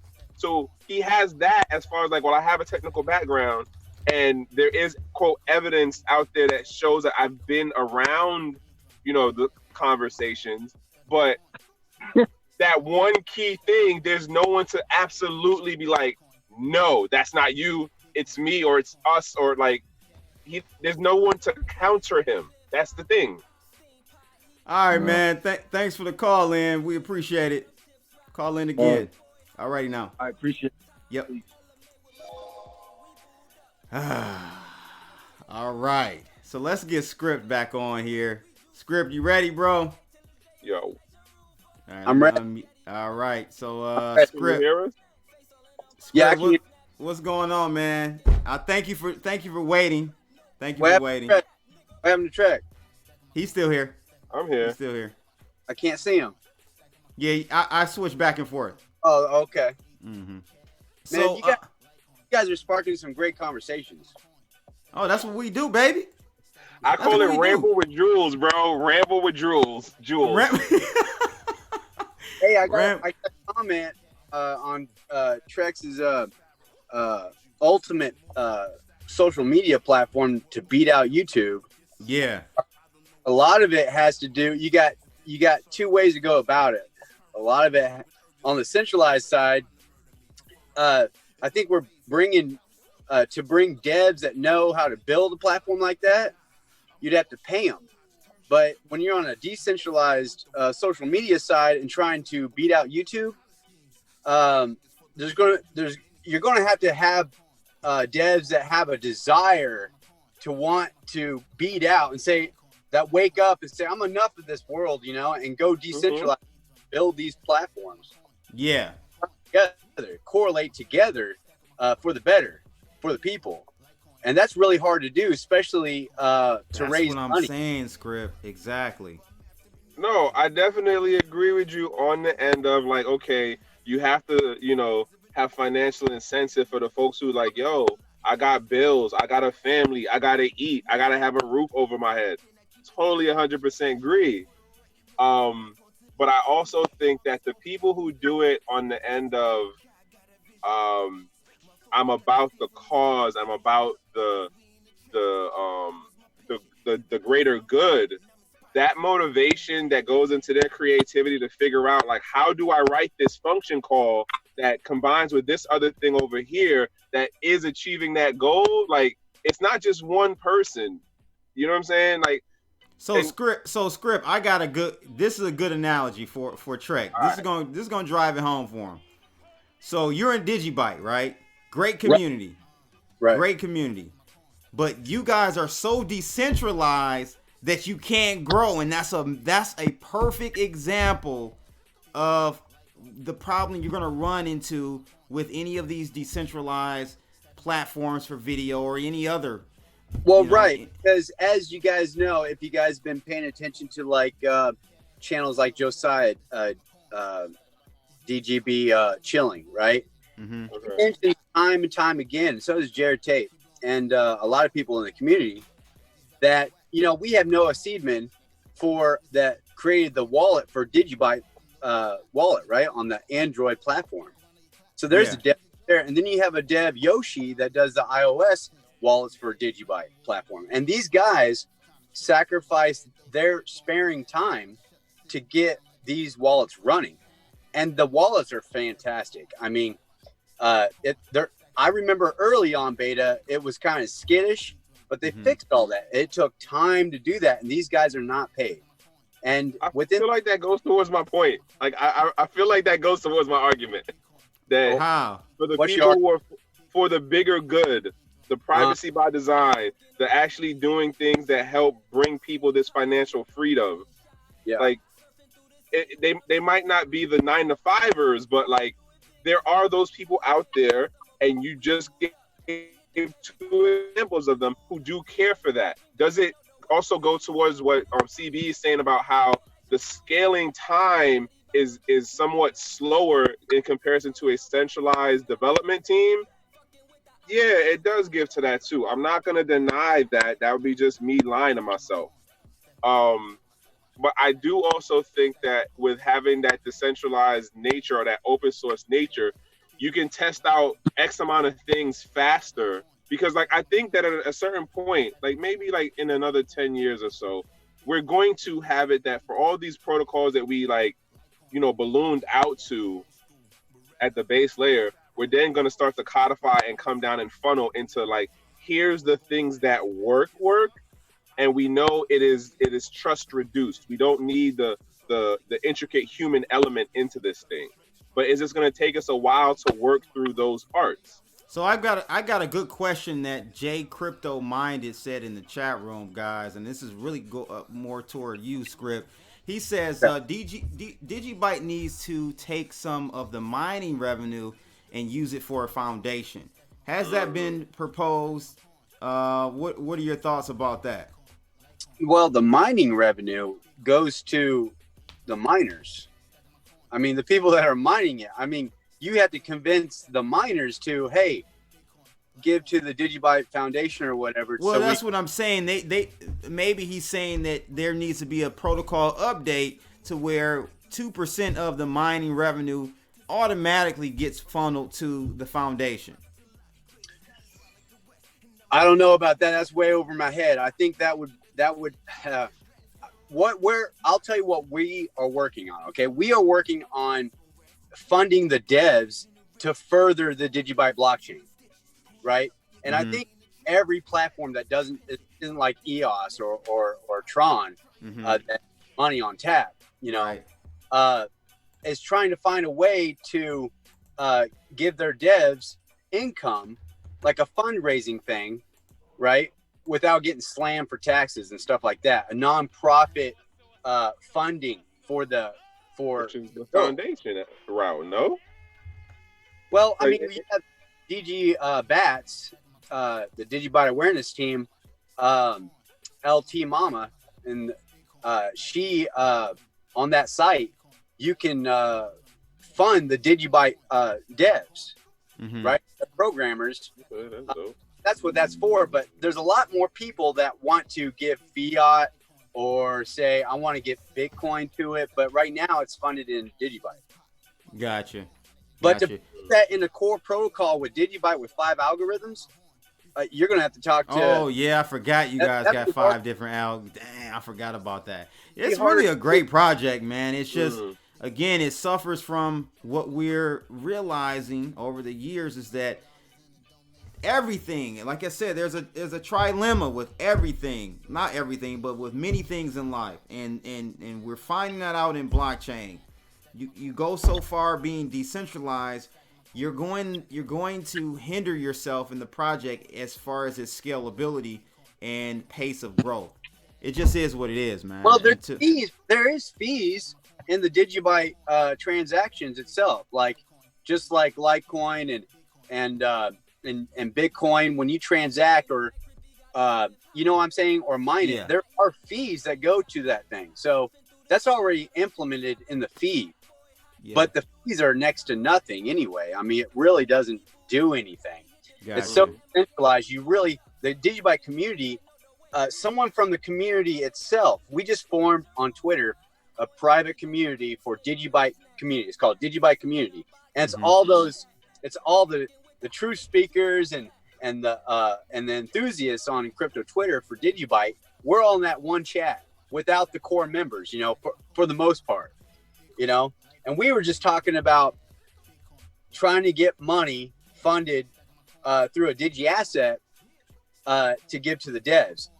But truthfully, it's going to have to wake people up. We're not even in adoption yet. I mean, in the whole space, right? Wake up away from fiat or put their fiat in their crypto. You know what I'm saying? It's going to have to be. We're still in phase 2. Yeah, I agree. So let's go. I want to move on to this Ethereum topic, fellas. And I want to get your 2 Satoshis on it, Trekk, and also you, Script, since you're on. I got two co-hosts tonight, guys. 2 car co-hosts. Tonight. How we roll, man. Yeah. Hey, man, you got to make it happen. Yeah, next time I'm going to do mine from the car so we all can be in the car. But this is something that caught my attention. I thought was pretty interesting. Anger grows at Ethereum over the hard fork timing out. First of all, they forgot. This is crazy. They forgot to do the include in the previous hard fork that happened 2 weeks ago. They forgot to push out the difficulty bomb, which is a mechanism that was built into the protocol to essentially freeze and slow down the network. And that was put in there so that it would keep developers kind of fire to the feet. for them to continually upgrade the platform. They forgot to put that in the last hard fork. So now they got to do another hard fork 2 weeks later, and they decide to do it on New Year's Day. What people are pissed off. What do you think about this, Trekk? What's your take, man? So, I forgot the name of the person who was like, "Yo, like I run a business. I'm not doing this as a hobby." Like, you can't just... the co-founder of Argon, right. Mm-hmm. I think he's right in regards to that. Where it's just like, what were y'all thinking? If you know that X amount of the other platforms out here are based on this blockchain, did you really? I mean, I can't fathom what the meeting was like to say, here's the time scale we're gonna go with, and then when they started like putting things in play, that's what happened when you got an organization full of Vitalik Buterins. They ain't got no life. They just geeks. They don't. But New Year's Eve means nothing to them. No, but they're not popping bottles. They popping code. That's the easiest assumption to make. Like, they all just they just gonna be working regardless. That's the easiest assumption we can all go with because of the rep that like devs and coders have, right? But it isn't that actually happened. Like, there are other people involved in this conversation besides the devs. Yeah, no doubt. That was pretty. I think that was just a very inconsiderate move. And I think they were trying to do it on a certain block number for whatever reason, like that mattered. But that's just bad. That's a bad business practice to implement there. You know what I'm saying? I agree, bro. Like, and then it's one of those things too of where when you have those international, groups or your team is an international group, like it's other different things going on in different regions, man. Like, you got to take those things in consideration.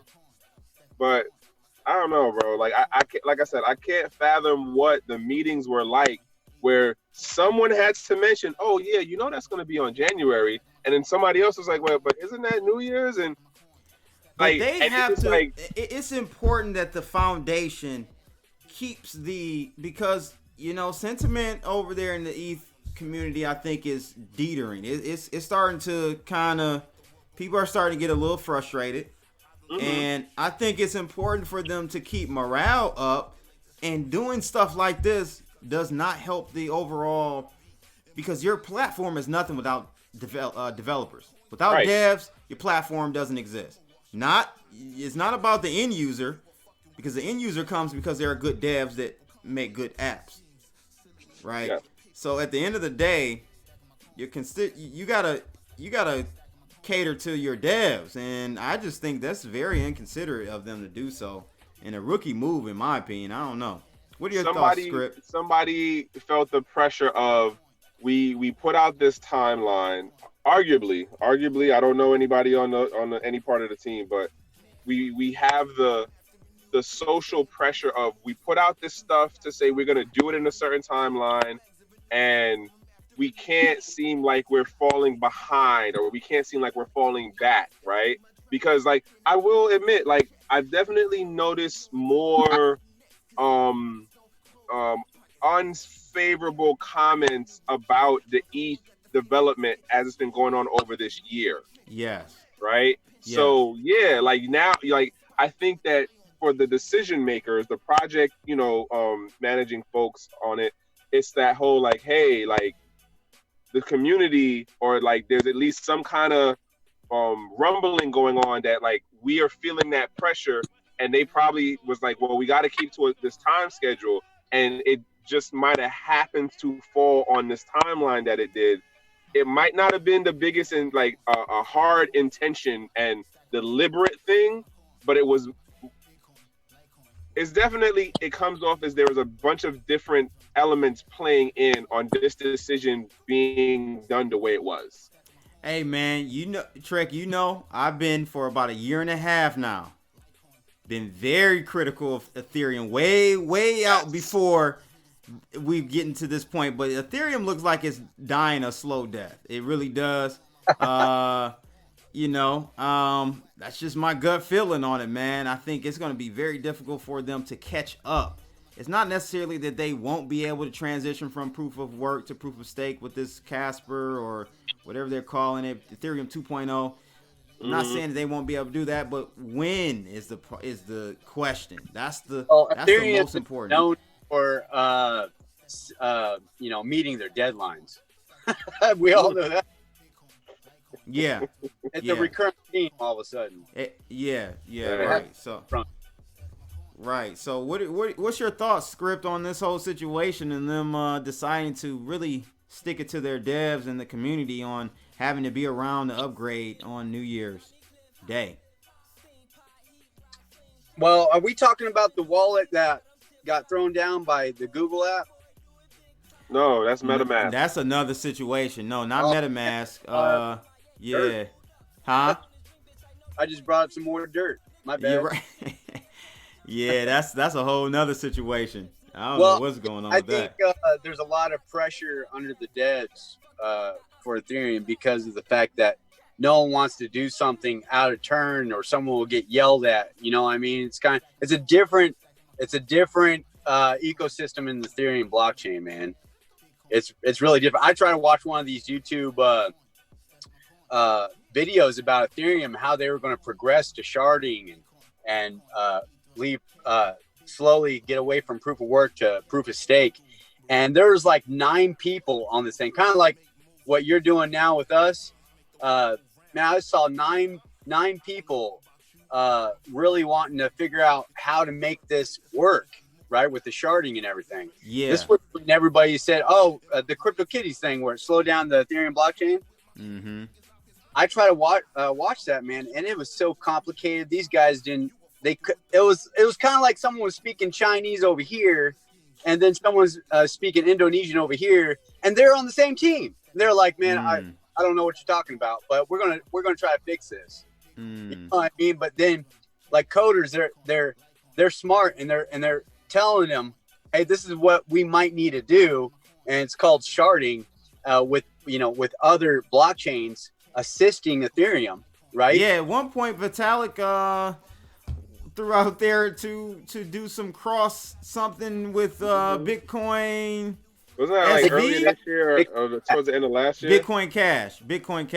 That was that was like a couple months ago. Yeah, that was interesting to hear him even say that. Again, that's not the right direction to go, but again, it's going to take their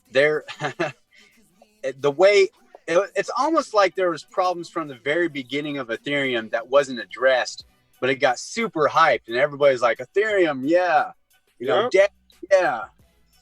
And man, it got super hyped, super trusted. And then it just kind of, it's a bad timing with the market, crashing down as it did with Bitcoin. And to answer one of your other questions or talks, Trekk, was these devs. I was investing in some of these cryptocurrencies that had good promise early on, like 2 years ago, and I was with talks with them. Okay, how are you planning on proceeding the decentralized message system through proof of stake? And devs were basically being snatched out by bigger programs for their cryptocurrency. I know EOS snatched a bunch of devs. I know Tron snatched a bunch. Tron snatched a whole bunch, bro. And these little cryptocurrency startups, people call scams, that they really were a true working platform. They lost their devs, scrambling, trying to get another dev, right? And they didn't have the funds, and they just fell off. They became dead. I mean, but there's a lot. You know what? I'm gonna be honest with you. Many of these projects that are on Ethereum are only on there because they got funding from Consensus. Right. That's another tether that they politically kind of got to stay there. So you would see many more projects leave Ethereum for other better blockchains if it weren't for the you know, the funding aspect that a lot of people aren't talking about. Right. Trekk, what are your thoughts? More recently started picking up on, and yeah, like at the end of the day, we get it, man. Everybody got bills, people got to eat, and I would argue going into this 2020, we might see X amount of little rumblings, more rumblings going on than like what was happening this year with who was downsizing, whose thing closed out. Like, it's definitely going to pick up in next year, man. Consensus has been downsizing. They closed 2 offices globally, 2 locations globally. And people get mad at me like, man, you keep talking about spreading FUD about Ethereum. I'm just seeing the little telltale signs that I'm watching, because I projected this many months ago, and it's still kind of slowly playing out, but we'll see what happens.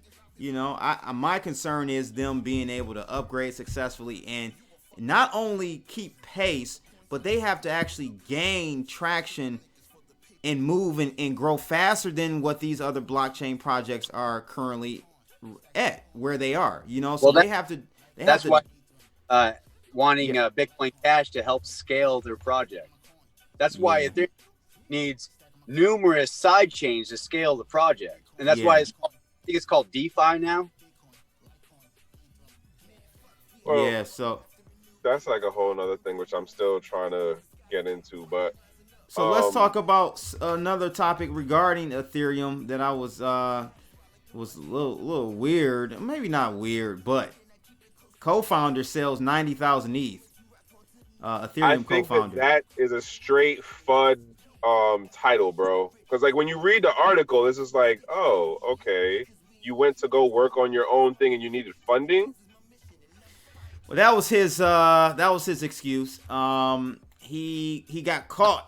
Really, he didn't come out and say that initially. You know how the blockchain, man, people be lurking. Always watching. So yeah, they're watching. So he even said it in the article, in his tweet.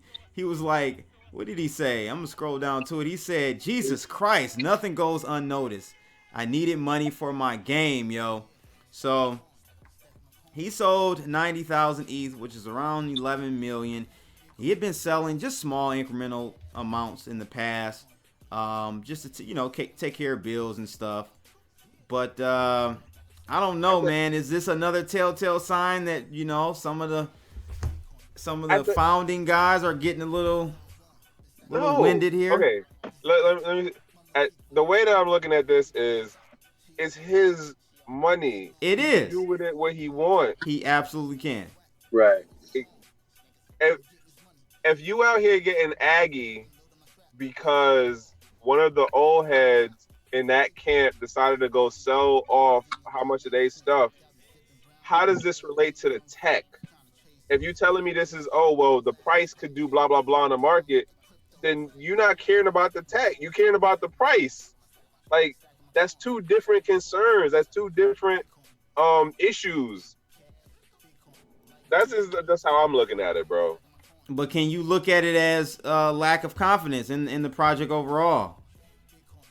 No, I can't. Okay, I can say that would be a possible indicator, but that's not really definite, because on the end of you, like, if he says, hey, I'm pulling out this much because I needed to go fund this thing, like, I can argue it out anyway. Well,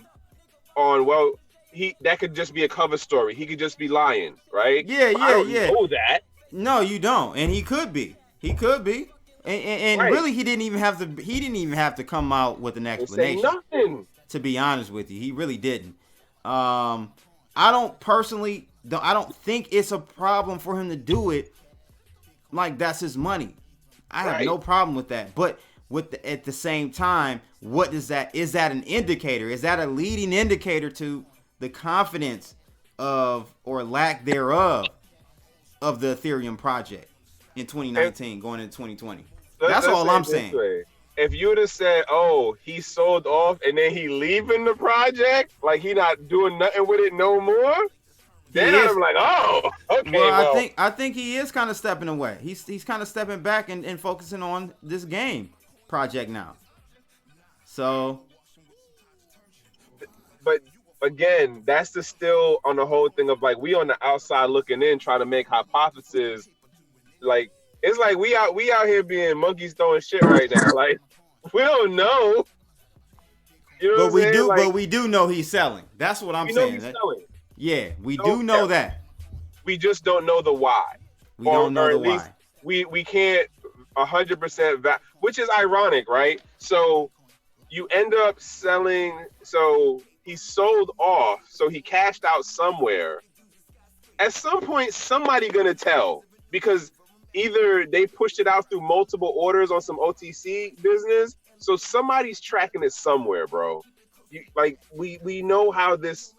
We know how the watchers are at this point. Like somebody's watching it. Somebody's gonna say something in a couple of months. Yeah, well, I mean, I got some input on that too, Trekk. How people conduct themselves in organizations or in business. There's two ways to go about it. If you're deeply involved and heavily invested, the smart way to do it without damaging the project would talk to your coworkers saying, hey, I want to go develop this game. I think it's the right time for me to move on and slowly, cash out, so to speak, and do my thing behind the scenes, like to his coworkers, right? And then they say, okay, we won't make a big deal about this, right? But somewhere in there, someone's talked and leaked it out. Where now, and now the truth's out.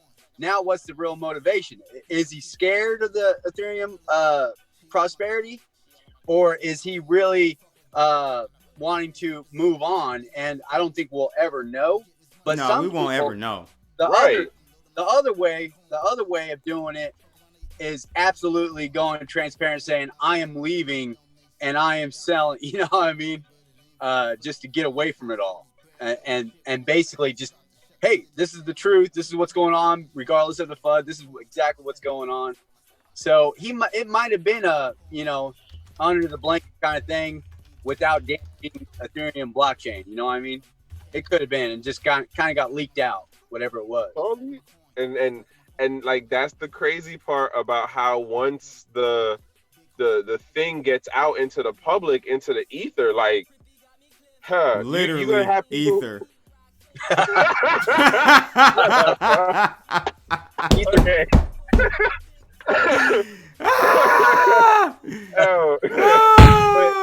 But my point is, you're gonna have people look to spin it a certain way who, and all it takes is that one little like turn, like, yo, like he like the. Well, you notice how much it was. Like we could get into the how much it was. Like, do you really need that much money to fund the business, the new business? So to put it in context, I don't. Well, 11 million. We all know that all 11 ain't going to the game. Come on now. But to put it into context, he does still have 200,000 ETH left. My point was that it only takes one or two little things to harp on to make it sound like something more than it is, or distract you from what it is not. You know what I'm saying? And I think that, yeah, okay, he moved X amount of his ETH. Got it. Whatever he does with it. Like, for example, as to your point that you made earlier, Script, like, it could be that he feels comfortable that ETH is where it is now, and he can go off and do his own thing now. Like, it could be that. Like, we don't know because, we're not in his head. We're not in his conversations. And then it could be that somebody was mad that he left that he is looking to move to develop his own thing. And then they decided to just spin the story a little. Okay, let me put it to you guys this way. What if Justin's son sold 11 million worth of Tron? What if Dan Larimer sold $11 million worth of EOS? Yo, if Justin's son did that, I'd be like, yo, what is this PR stunt right now? Because he's a PR master right now, bro. But I'm just saying, on some non-PR on the low tip, he goes and sells, and then he comes out and says, "Damn, you guys just can't. I can't." Basically, what the tweet said, the tweet essentially alluded to like nothing goes unnoticed on blockchain. I'm selling it because I need, to fund my game. What if Justin's son did that? Would you feel the same way? Okay, here's what I'm gonna say why Justin's son is a bad example. Because his track record for his activities make him a bad example for that particular thing that you're trying to make it. I agree. Okay, you someone else. But if you said was it Dan Lamore? Yeah. Huh. You would feel a certain way. I don't know. You know why? Because he's done more than one project. Like, he has his markers on multiple things. They'd be like, oh, okay, he about to make something else pop. Okay. Like, it isn't like he jumped. It isn't like, who's somebody who's like, they jump from project to project. Like, I can't think of anybody offhand, but in regards to Lammer as an example, in my mind, it would be one of those, okay, so he's looking to create something else in addition to his already, like, pretty recognizable catalog of things. Yeah, I feel you. Script, any last words on that subject? I don't know, man.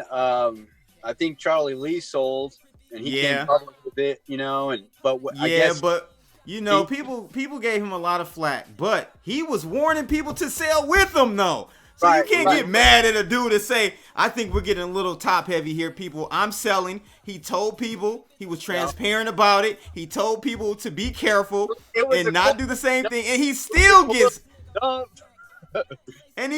gets hated on, man. I don't know. Aircoins Lee said that.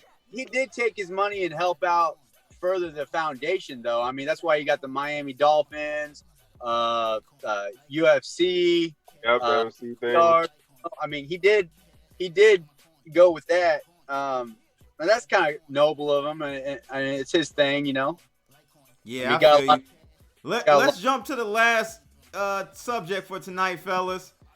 So we got the 20 biggest tech not flip-flops, but flops.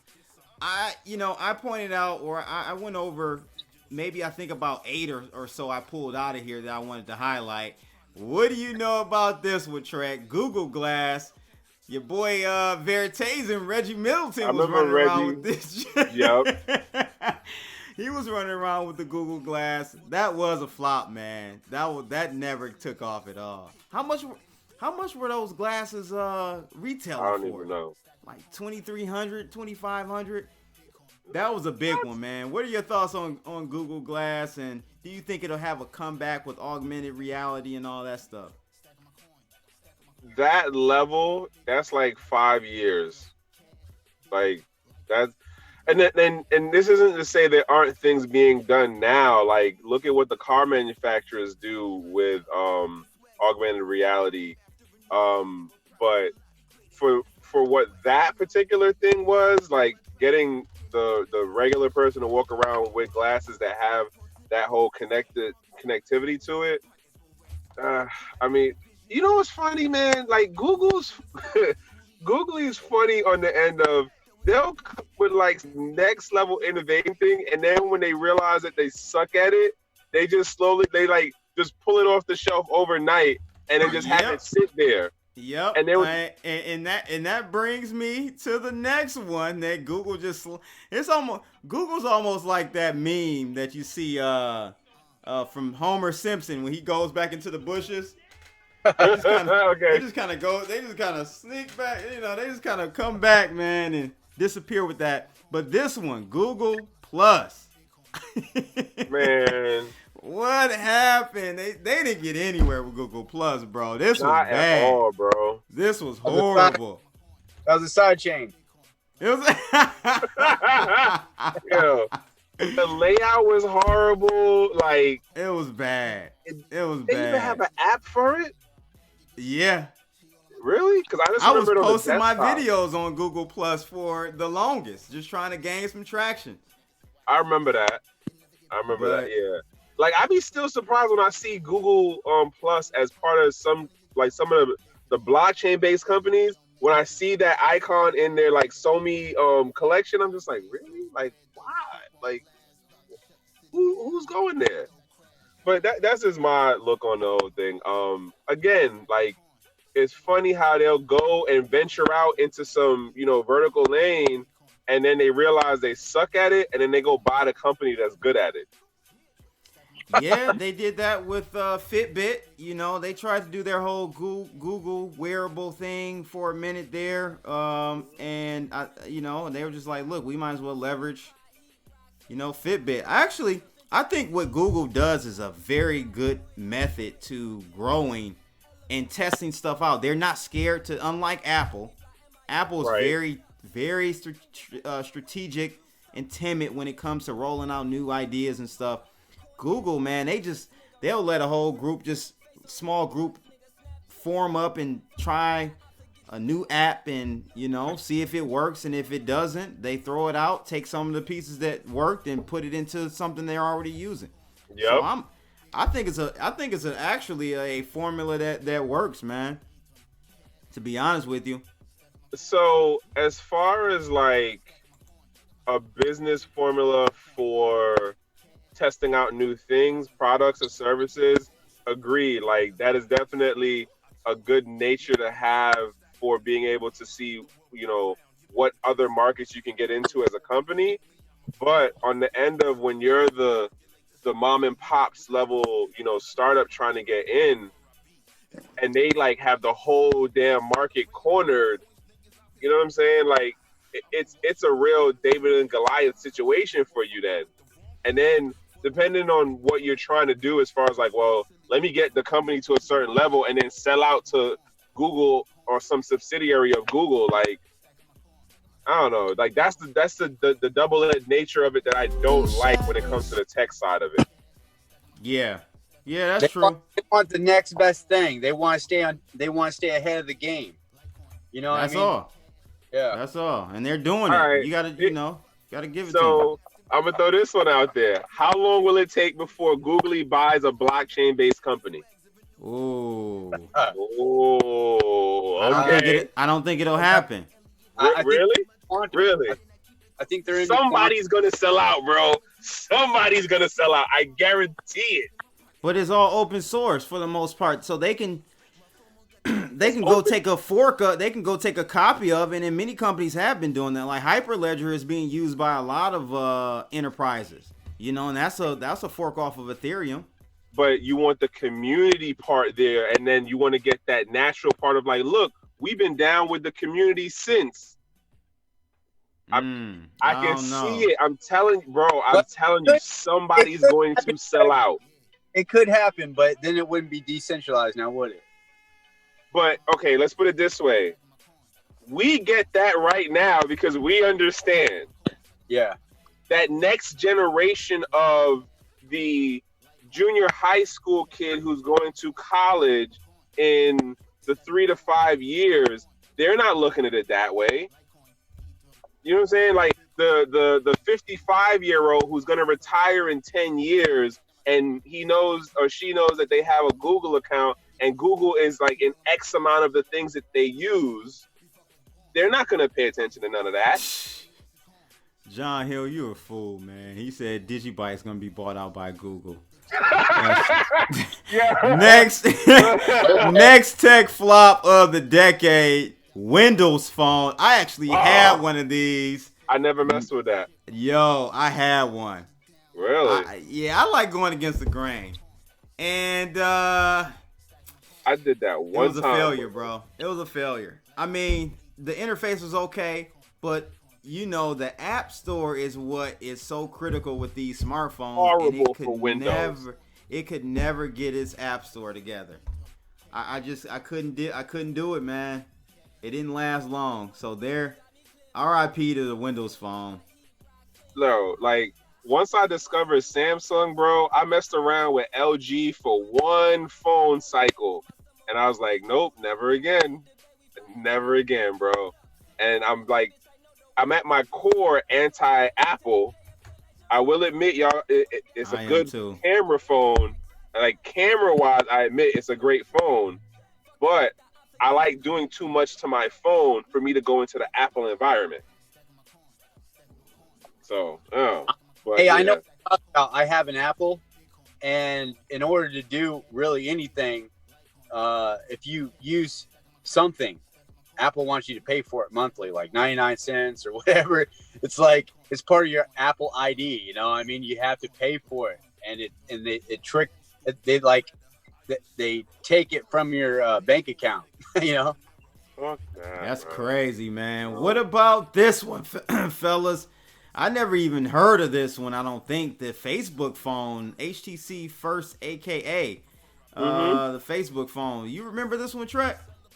Only because I knew a couple people who had got that when we went, like right before I went to my deployment in, God damn it, what was that? I knew about the HTC phone, and that was like the first phone I think I paid attention to that had the where you couldn't remove the battery. And I was just like, wait, who would mess with this? Why would you do that? Like, that's that's a whole nother conversation we can have about battery removal. Yeah. I don't remember this one, but RIP to the Facebook phone. And then we've got another one that I wanted to highlight that I thought was pretty neat. I don't know if you guys use this, but the Movie Pass card. Any of you guys use that Movie Pass? I'm a Cody dude, so I'm fan. Right, me too. I was a Cody emulator thingy user. I never used this, but evidently. I don't even know. What's the point of that? If like all of the movie apps now are pretty much, as far as like going to the movie theater, like it's all you pay $10 a month and you see almost any film as often as you would like. Retarded. Wait. How that work in the new movie theaters? You know what it's like going into a new movie theater with the food, where you get the server that comes to you with the food and everything, and then like the chairs recline. Like those are not cheap tickets, dog. I know. That's why it didn't last, man. That ain't make no sense. Like you was no way that could last. Exactly. No way that could last. And then we've got another one I wanted to point out. Of course, we all know about this one. This was a PR nightmare for Samsung, man. The Galaxy Note 7. Oh man, this thing started blowing up. People's pockets setting on fire. On the airplane. On the airplane, yes. On the airplane, bro. They had to ban them from individuals being able to take them through the airport. That is crazy. So they actually skipped a series, didn't they? After the Note 7, they didn't have a Note 8. No, yeah. It's what is it? The 10 now? Did it go to Note 9 or just went straight to Note 10? I think it's a 9 and a 10. I haven't had a Note in a while, and I like the Note 4 was like my favorite, bro. Yeah. Those are the days. But yeah, I didn't mess with that phone. I want to do the 10 just because of how much function you have in it, and the camera quality is sick. Yeah, the 10 is dope. I'm not dropping a G plus on a phone, like, because I don't like doing payment plans. I want the phone. It's all me. I can unlock it. I can make it international, do what I need to do with it. But I'm not dropping a brick plus on a phone. I think I'm going to have to drop that $1,500 for that Motorola Fold, the Razr, the new one. It looks dope. That's game changer right there, man. Yeah, man. That's the right way to do a fold phone right there. Yeah. It's to do it vertically like that instead of how Galaxy did the fold. I didn't like that. I don't like that type of fold mechanism. I think it's stupid. The Razor originally had the pop-up screen, right? It kind of popped up real quick. Yep. Kind of slick and powerful like. Yep. So Hey, then the next one, guys, Vine. Vine came and went fast, bro. I don't know what happened. Streaming platform? Huh? Streaming platform? Yeah, Vine, the streaming platform, where they were doing the 6.5 second videos, and people were going crazy over those. Yeah, man, I don't even know what to say on that one. Like, I don't know what they messed up on that. I don't know either, man. What happened? Like, they dropped off the face of the earth. It seemed like overnight. Word. Like Instagram came around. It was really kind of when Instagram came around, but to me, Instagram was a totally different platform. It didn't even, I don't know. I was pretty shocked to see the rapid decline of Vine. No pun intended with the rhyme scheme there. I mean, with Vine, was it more along the lines of like the community as far as like, could you remember the whole do it for the Vine? Yeah, yeah. Right? So like the content, like it wasn't a Tumblr level kind of thing, because the content on Tumblr can be pretty ratchet. But like what was going on for Vine, I don't know. Yeah, I don't know on that one, like what to say. Was it a market fit issue? Because I mean, they definitely had it popped as far as users and people, you know, recording and making stuff, but maybe they just didn't add enough features in to be able to like grow with the people and what they were looking to do. Because I never downloaded it, I never used it, but like I was aware of it, and then like you had people who were doing like the compilations on YouTube. Right, so like the 30-minute Vine collection. Exactly. That's only I've never even downloaded Vine. I would always see Vine videos on YouTube. Yep, the compilation videos. So I don't even know. So one of the last ones we definitely got to check out, BlackBerry. Man, I just think the security got better with the Apples and Android native, and you know the Android platforms that a lot of these hardware companies are rolling out, and that just kind of killed it. I still love that QWERTY keyboard though. Right. I wish that would come back. Yes. I really wish that would come back, man. I miss the QWERTY keyboard, but it looks like they actually sold their BlackBerry mobile division to TCL, and they actually make Android phones now. So, RIP to BlackBerry. And then last but not least, the Galaxy Fold they have on here, and I will have to say I disagree with this one, because people probably don't know this. The Galaxy Fold actually sold 1 million phones. They sold 1 million units of that phone, that first version. 1 million phones at $2,000, dog. What? Yes. Hell no. You do the math, people. $2,000, 1 million units sold of the Galaxy Fold, and I think they're going to use that. They've been using that cash probably to make the Fold 2 and make they got a Fold that's similar to the Razor the Samsung does. That's coming out. So I think that was a win for them, man. I think that was a win for them. Any last things for 2000? Well, not 2019 per se, but this decade, man. This last 10 years. How do you sum it up, man? I mean, Bitcoin is kind of in that, you know. How would you sum up these last 10 years? Grip, what you got? Yeah, let's start with the new guy. Right. You guys can feed off me. Me personally, or what we all... Yeah, you personally. You personally.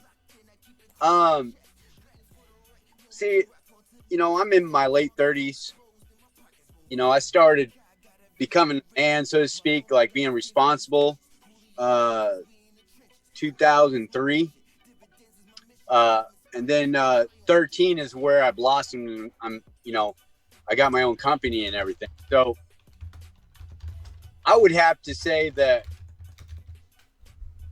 I just become more awake to the fact that of what kind of environment I live in, this world, like this past 10 years has really done that, especially through, when I was watching preppers, truth speakers on YouTube, and then I got led to crypto. It was just like the trifecta of, all right, I know where I am. I'm not going to be social media, fake news crap or box 4. I think you hit it. I think you hit it right on the head, man. That's this last decade. I sum up as me becoming awakened. Yeah, that's what happened this last decade. I became aware of a lot of lies I was told. Yeah, and sold. You know what I'm saying? From a number of categories, a number of areas. So that's how I sum up this last decade. It was a decade of awakening for me, man. What about you, Trekk? While he was talking, I was like, yeah, I think woke and getting woke definitely describes this last decade. In particular, the latter half, for a fair amount of us within the crypto space and just in the bigger, like, humanitarian human community. Like, just look at all the social upheaval that's going on around the world right now. Exactly. You know what I'm saying? People are getting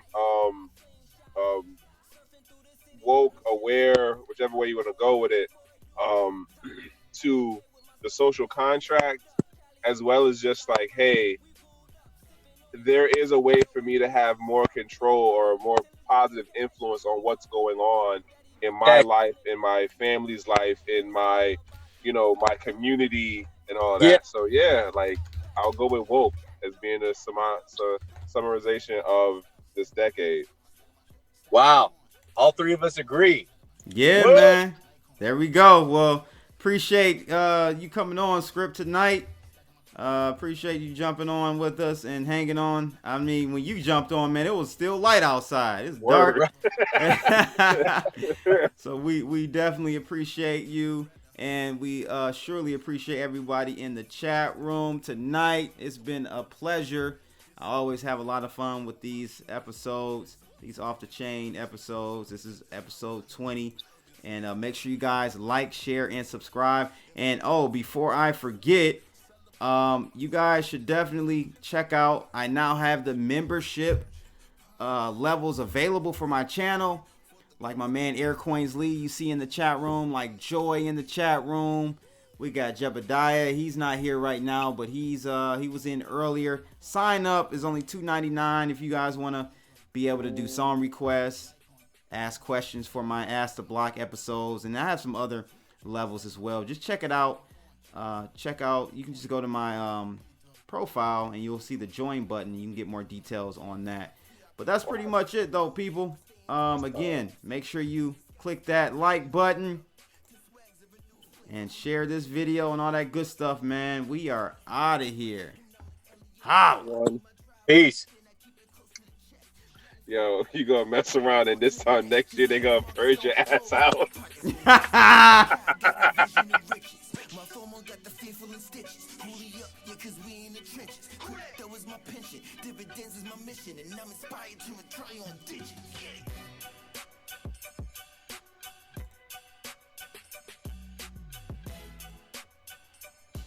We'll do it live. Fucking thing.